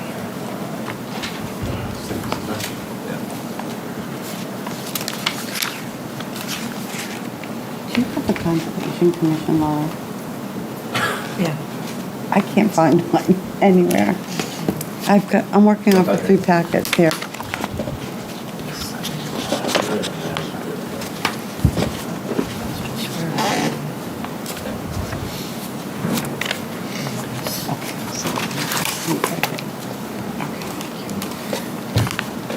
I have a question, just because it's been a while since we've looked at this. Did we approve the yield plan at the last meeting? I can't remember. No. We did not. So should we look at the yield plan? Uh-oh. I don't have it. in You the- should. We It's- should. Yeah. Because we need to approve that before we can approve the, Yeah. You need to, it says accept, I believe. we need to accept it. You accept it. Because I feel like the I don't first time we think you have looked to at make it. a formal, a lot of times you Yeah. don't make a formal vote, but if you approve the plan, then you've accepted the yield plan. Yeah. If you have any issues, you should discuss it and have that discussion now, yeah. Okay, yeah, I seem to remember that Yeah. there were some concerns and we were going to go look at the site, and I don't know if we've addressed all the concerns. I didn't bring one with me. New one. Yeah, and it, The yield plan for this project. I probably have it, but I'm all over the place tonight. I can't. Can you kind of keep that tagged? I will. Okay. what was that meeting date? Oh, boy. Well, Let me it could have been June 25th. I mean, yeah, July 9th? Was it July 9th? Was it the 9th or the 20th? It was July 9th? I think so. Yeah, All right. okay. No, Yeah, it would have been. The 23rd was canceled, so it was July 9th. Yes, yeah. Or was it the 25th? I've got the 25th. but- No, it was the 25th. I think. June 25th? Yeah. I don't think you went on the July 13th. No, you weren't there. Oh, Let me see. okay. We only met once in July. Yeah, I'll find out definitively here in a second.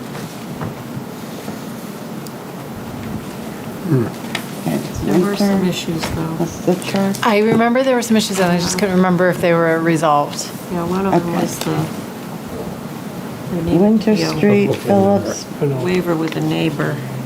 There's a So, conflict there. yeah. But It's tough when there's a hiccup or two between meetings. cable, shoot.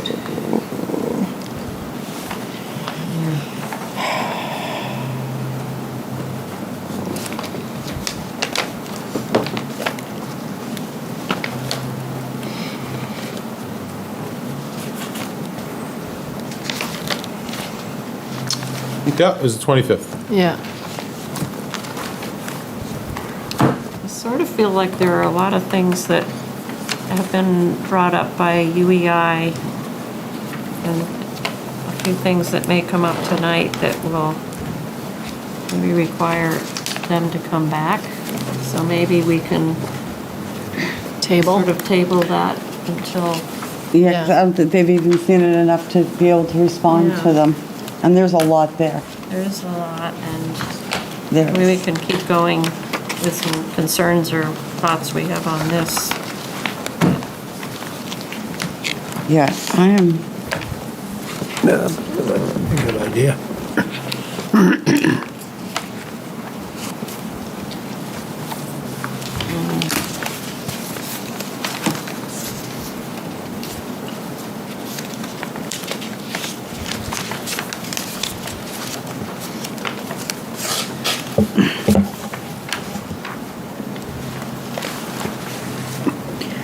In one of the Conservation Commission notes, they noted that the wetlands were surveyed on December 22nd, and there was a question as to whether there'd been follow-up inspections by the wetland scientist to confirm the results. And was the site inspected during times appropriate to identify presence or absence of vernal pools? I just wondered if you have an answer, if you can supply us with an answer on that? Yeah, wasn't Jack back out there this spring? And yeah, there was no vernal pools found for certain. We can certainly get our soil and wetland scientist to put that into his memo, because I am not recalling him actually adding that to his report. I didn't see it, and But I know he's been back out on site because I believe he did a couple of test pits for us. While my knee was still laid up.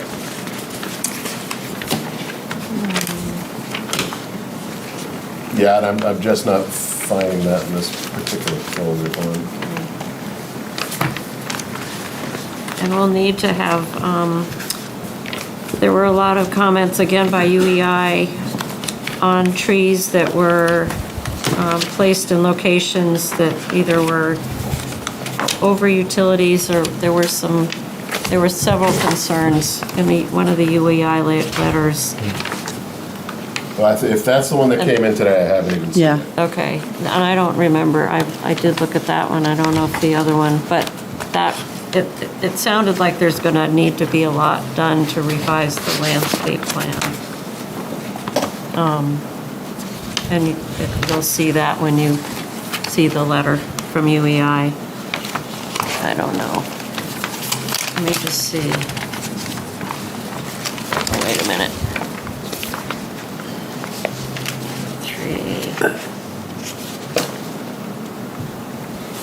3. Yes, it is. It's on page 3 of the recent UEI letter.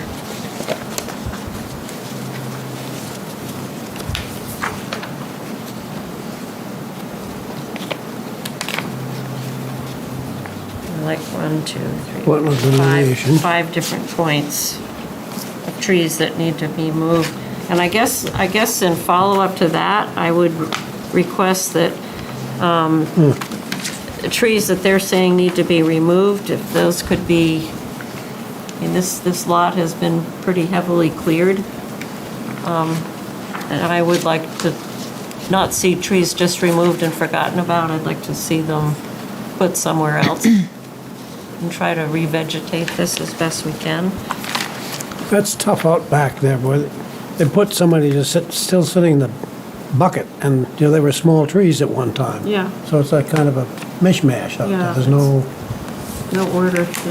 right, yeah.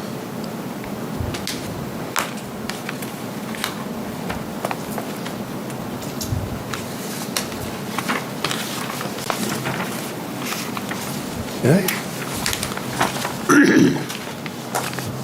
Anything else we need to be looking at? I have a question on the Conservation Commission letter from August 12th. It's their last paragraph. Are we supposed to be getting more information from the applicant on the language of the conservation land?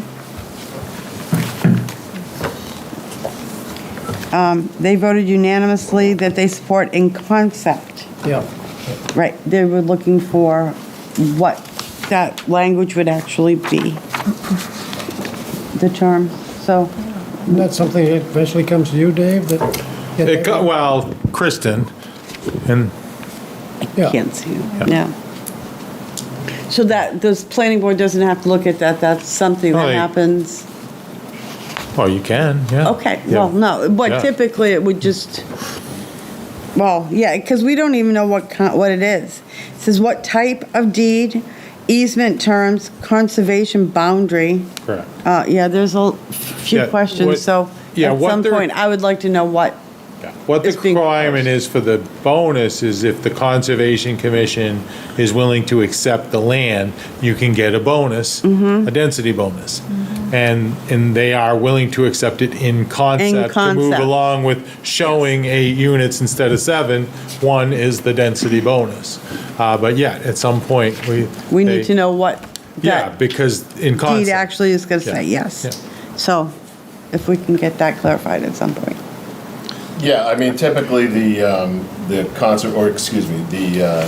easement documents, conservation documents, those get done once we're stopping moving trees, things of that. Yeah, got it, just, we're checking No, off a yeah, list it's of on- what it's on we're our looking list. for, and Yep. that is something that Absolutely. they didn't have the information when you talked to them. I Right. watched the meeting, Right, yeah, because, so, and that was one of the things that got worked out at the site walk is, because we don't know if they want a conservation easement and deed restriction, et cetera, until we work with them, and I think we understand what they're gonna be comfortable with, and now it's just a matter of John to get his attorneys to draft the appropriate language. great. Yeah. How about number 3? Commission also noted strong preference to adopt this plan as presented, avoiding the development of the second lot off McKay Drive in order to preserve larger contiguous wetland and wetland buffer complex without encroachments to support sediment retention and encourage groundwater recharge. Yeah, that was one of the points of my introduction, Mr. Chairman. And while there were a couple of commissioners that were not thrilled about that, the contingent of planning board members, now I wasn't at the site walk, my senior engineer. We noticed that, John Morton. It was very good, by the way. He said that a number of planning board members, and maybe it was just a couple of planning board members, I don't even know how many of you were able to make it out there, but were actually very much in favor of that second unit out on McKay Drive.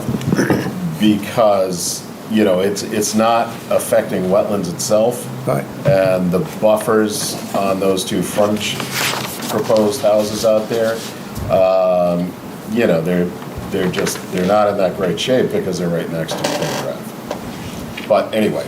Okay.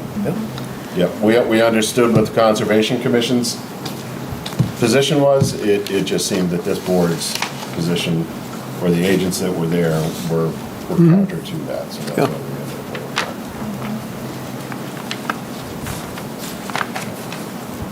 up going. We always request the marking of trees that are over 20 inches in diameter to be noted on the existing condition plan. I know that this site was cleared, but I don't know about the 2 lots on McKay.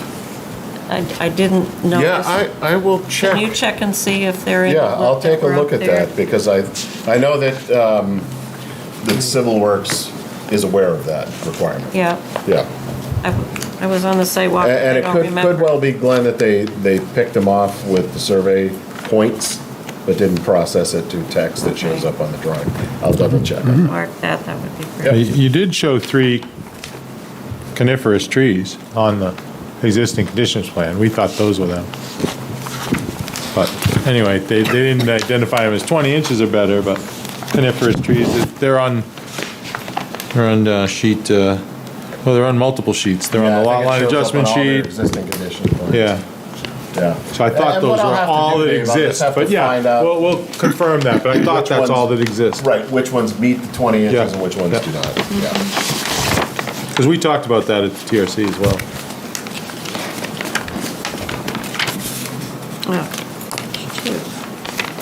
Other questions, concerns?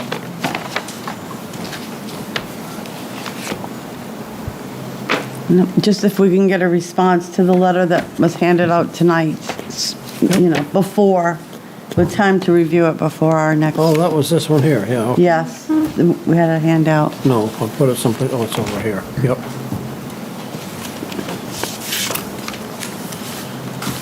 Anybody from the public? Let me open it to the public. Anybody in the public would like to speak about this particular project?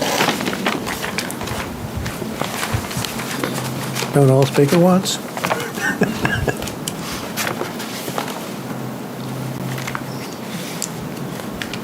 Well, hearing none, then we're all set with it. At this point, I'll leave it open. So, I know we'll probably look at the yield plan at the next meeting, but just to be clear, so the yield plan dated February 2026, is that the one we're using?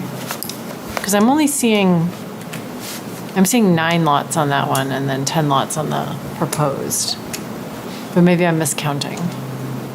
There should only be 7. Well, so I'm including the 2 lots on the street. Oh, the lots, the lot line adjustment lot and then the lots being carved. Right, so Yeah, so there should be 9. 7 new lots. Yeah. And then there's 8 new lots. Are there 8 new lots on your proposed plan? 8 new buildings, yes, because we're proposing to enact the 10% density bonus based on the fact that we're putting over 50% of the land into conservation. Got it, okay. I think And then doesn't one of the units exist? The bottom right one you're counting as a unit in the yield plan? Don't you move that lot line? That's what I thought. Yeah. Yeah, okay. Yes.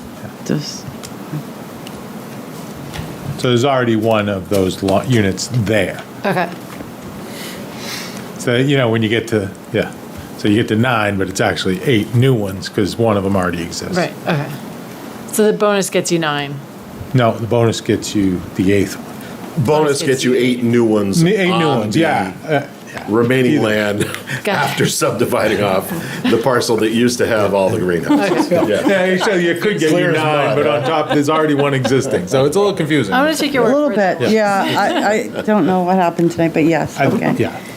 I think what you need to do, just do you let, the yield plan where the lots and configured, do they meet the zoning and so forth? That's what you determine. One really quick question. On the lighting plan, you have a light at the end of the road. At the intersection, yes. Is that's not like a regular utility pole, it's the pole mount that you have pictured? Correct. That's what that is? Yep. Okay, that's what I thought. Okay. What's a condominium like? Yeah, Pretty much.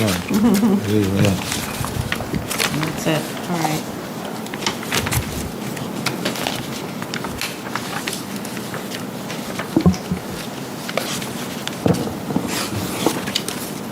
What's interesting, Marty, is I talked to John Bell, I was talking to DPW, and they are resurfacing Brentwood Road next year. They were going to do it this year, grind it, but they thought they would tie it into what we're doing. So at that point, it makes a lot of sense to work on that crosswalk situation. Does that mean I have to drive up that bumpy road for the next year? Well, he said in the spring. Oh, my gosh. It's only that little It's short, awful. it's only that short piece. I think they're grinding it, though. He did say from the dam all the way up to Crestview, I think, and that's this year. And then they're going to continue it next year, which will take it up to, so you might be all right then. Great. And I just read that the bridge isn't going to be redone until 2032 or something. It's way off. And that's a moving target as well. Yeah, it's a moving target. Yeah, oh well. It is what it is.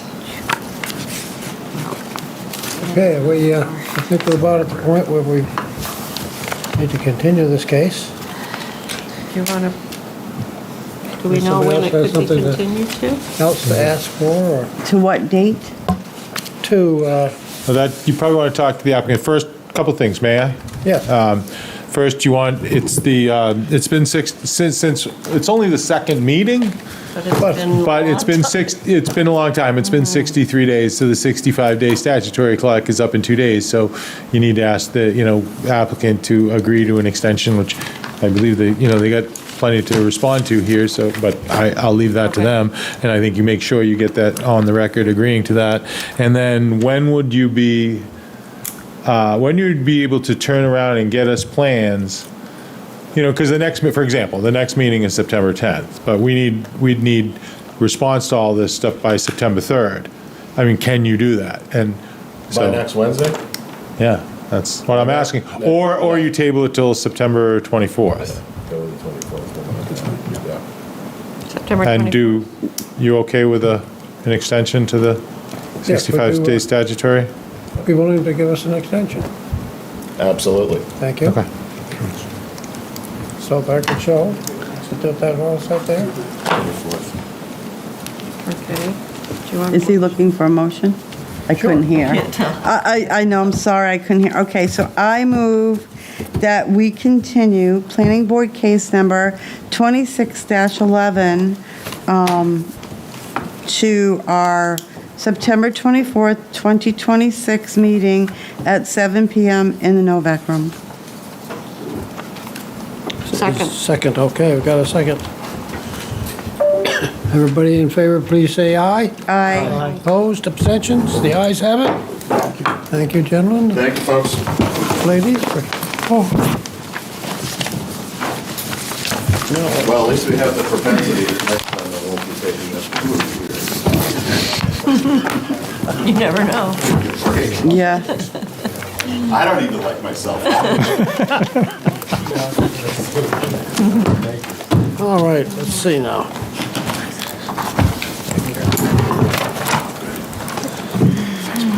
Thank you very much. Thank you. you. Have a good holiday weekend. Don't forget to vote. Oh, yeah. Voting day, day after. Okay, master plan discussion. Is there anything to discuss about master plan? No, okay. Land use and regulation On review? that, just on that, do we want to schedule another meeting, our next meeting? I thought you said they're going to start being on the planning board meeting day. That's what I proposed, that we would do that. Are we all good with that? I mean, I thought everyone was. Yeah. Okay, well, we haven't sent any invitations out or anything, so I'll follow up with you. yet. Okay, No, follow up with Dawn. Yep, okay. Call a meeting, okay, and hopefully we get a quorum. yeah, okay. That's a good segue to the quorum point. Is there an avenue to expand that, have alternates so that quorum can be met more regularly? I mean, is there well, I don't suggest committees are a quorum of the planning board, because then you're not a committee anymore, you're the planning board. Well, So yeah. as a group of 7, a quorum is 4. So you want your committees usually less than a quorum. Not saying you can't do it, but usually it's like, then it's a planning board meeting. Yeah, so I guess I would meant more of like having, because it seems Oh, like. alternates, you mean? Yeah, alternates. It seems like the MPOC meetings come and go because of availability. So if there's an alternate that could be on that, I'm not sure what the method for that to happen would be. Well, it would be an adjustment to the rules of procedure, because that's where your, Right, where that's where it lives. That's where you created the MPOC, and that's where it lays forth that there's 3 members and no alternates are identified. So you'd probably want to you could change that and add one. And I don't know, Mr. Chair, or if anyone knows the process for that, is that something that happens at a meeting tonight? Right here. Right now? Oh, no, you got to notice it. Okay. You'd say what you want, and I could prepare, like, we'd have let's have a discussion, and maybe at the next meeting, I'll just throw it on the agenda, and you can discuss it, Okay. and I'll be ready. Yeah. Sounds If great. that's, So just to be clear, it's to discuss at the next meeting, adding alternates to the MPOC. adding an alternate. Adding an alternate to the MPOC. I don't know how many, but then the tricky part with that is I didn't notice, I'm thinking about it now, because that just, first I heard that. Yeah. Well, if the alternate shows and all 3 members shows, then it's a planning board meeting. So. One person the alternate could step out or just. Yeah, just not be part of the board. I just worry about that, because then it's a planning board, Right, right. then you have a quorum that, you can, so it's just, you just avoid subcommittees having a quorum of the Yeah. main Yeah. board. I think that can be solved for. I think it'd be worthwhile getting MPOC having a little more regularity in that meeting if the if an Having alternate's what? available. Having more regularity in that meeting if an alternate. Yeah, I mean, in all fairness, they met regularly for a very long time, and and it, Oh, yes. so sometimes it wasn't. I think it's fairly new that And it there's was the been- summer. Yeah, and it's been the summer and so forth, and there hasn't been a lot of business, with them. So, And also just thinking ahead too to like future master plans and just making sure that committee can work as well as it can. well, future master plans is a whole different issue. That's a master plan steering committee. That's not the master plan oversight. Oh, I know, but I'm committee. saying that Okay. presuming the master plan oversight committee continues in the future, if that's structured in a way to give it success by having appropriate people on it, appropriate number of people on it. Yeah, I mean, I'm not trying to, argue it, but I think we've been very successful with the master plan. The 2018 master plan was great. We're actually doing it again because we've either completed or working on every task in there. I don't know what other town ever did that. So I agree where you're going. But I think that was very successful. So, and we will continue to be. Yeah, we can talk about that next week. Yeah. Can I ask for a question, though? Now I'm confused. Are we looking to add an alternate that we already have? No. That they ask, and I got to look into this because I Okay, don't thank you, recommend subcommittees having quorums of boards. No, That's I just- get it. so- I'm trying to understand where the extra alternate or Well, the alternate. He was would come asking an from. alternate to the MPOC. So a 3-member MPOC, still 3 members, but an alternate to fill in when one of the 3 regular members can't attend. I got that part. I just Okay. didn't know where the alternate was coming from. So it's separate from the Planning planning. board, I would imagine. Well, if I'm trying to clarify. It would So have to. Sam, sorry, Sam, I'm not volunteering you, but I'm using you as this example. If Sam wanted to fill that, it would be somebody already on the planning board. Yes, I forgot to say, that's a great point. Okay, but because was I just have to going do my on report at the next select board meeting, and I subcommittees. want to get it straight. Okay. The subcommittees are from the board. Yeah, I just here. want to make They're sure not- we're all on the same table. Yeah, you can't get a Yep. outside Thank you. resident to act Yep. as an alternate. Thank you. But if you have to be, That's not what you were saying. but if you No, have to keep I'm it with to you. 3 people Nope, in attendance. just want to make sure. And let's assume I'm the alternate, so Aaron calls me one month and says, gee, I've got an appointment, can you be the alternate? Can you Tomorrow fill morning. in for me? Yeah. The first thing I'm gonna say is, okay, guys, what'd I miss? Right, I mean, Why? how effective is that? Because I can't, Yeah, I won't be up to No speed. continuity, yeah. No continuity. Yeah. They're not televised? They're not recorded? Okay. So only meeting No minutes, and they're so subcommittees vague anymore. that you can't, you're right. We've got until the next meeting to figure out the logistics. Okay. Yeah, Because so we'll that's a put it good on point. we'll put it on the agenda, and Yeah. we'll have Yeah, a no. discussion about it. Okay. If there's And I'll a research it a will, little there's a bit way. to Yeah. see. Yes, but see that's what- a really good point, Sam. But we'll figure out how to make that work out better. Okay. Okay, any field modifications? None requested. None requested. No bond letters of reductions or releases? None requested. Okay. I'm looking for a motion to adjourn. Oh, I have one thing I wanted to make it a correction to the minutes because we Yeah. didn't discuss the minutes from the 7-9 meeting. That's what I was just going to bring up. We're It's not tonight. No, Oh. it's not. It's not Yeah. up for discussion tonight. It's going to be. You're going to get them in your packet, and you'll discuss them on the 10th. Oh, okay. Yeah, I have some too, and I think Marty did. So, but there are 2. There's this July 9th and the site walk, the June 14th site walk. Yeah, there's 2 sets of minutes that didn't get on the agenda. We didn't post it, so we're putting it on September 10th. Got it. Thank you. Okay. Motion to adjourn. All right, good. Second. Thank you very much for coming this evening, everybody. We Thank stand you adjourned. for tuning in to Exeter TV. Exeter TV is the town's public and government access channels, available on Comcast channels 6 and 22. Channel 6 is your channel.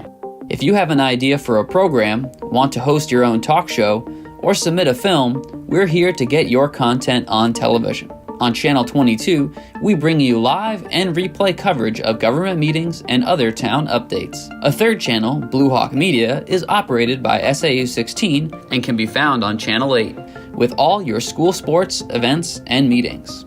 You can watch Exeter TV online at exeternh.tv, Apple TV, and on Roku. Find us on social media for extra content. Subscribe to our YouTube channel and hit the bell to get notified about live streams and new content. Tune in to our platforms every other Friday to watch the Exeter Biweekly Report,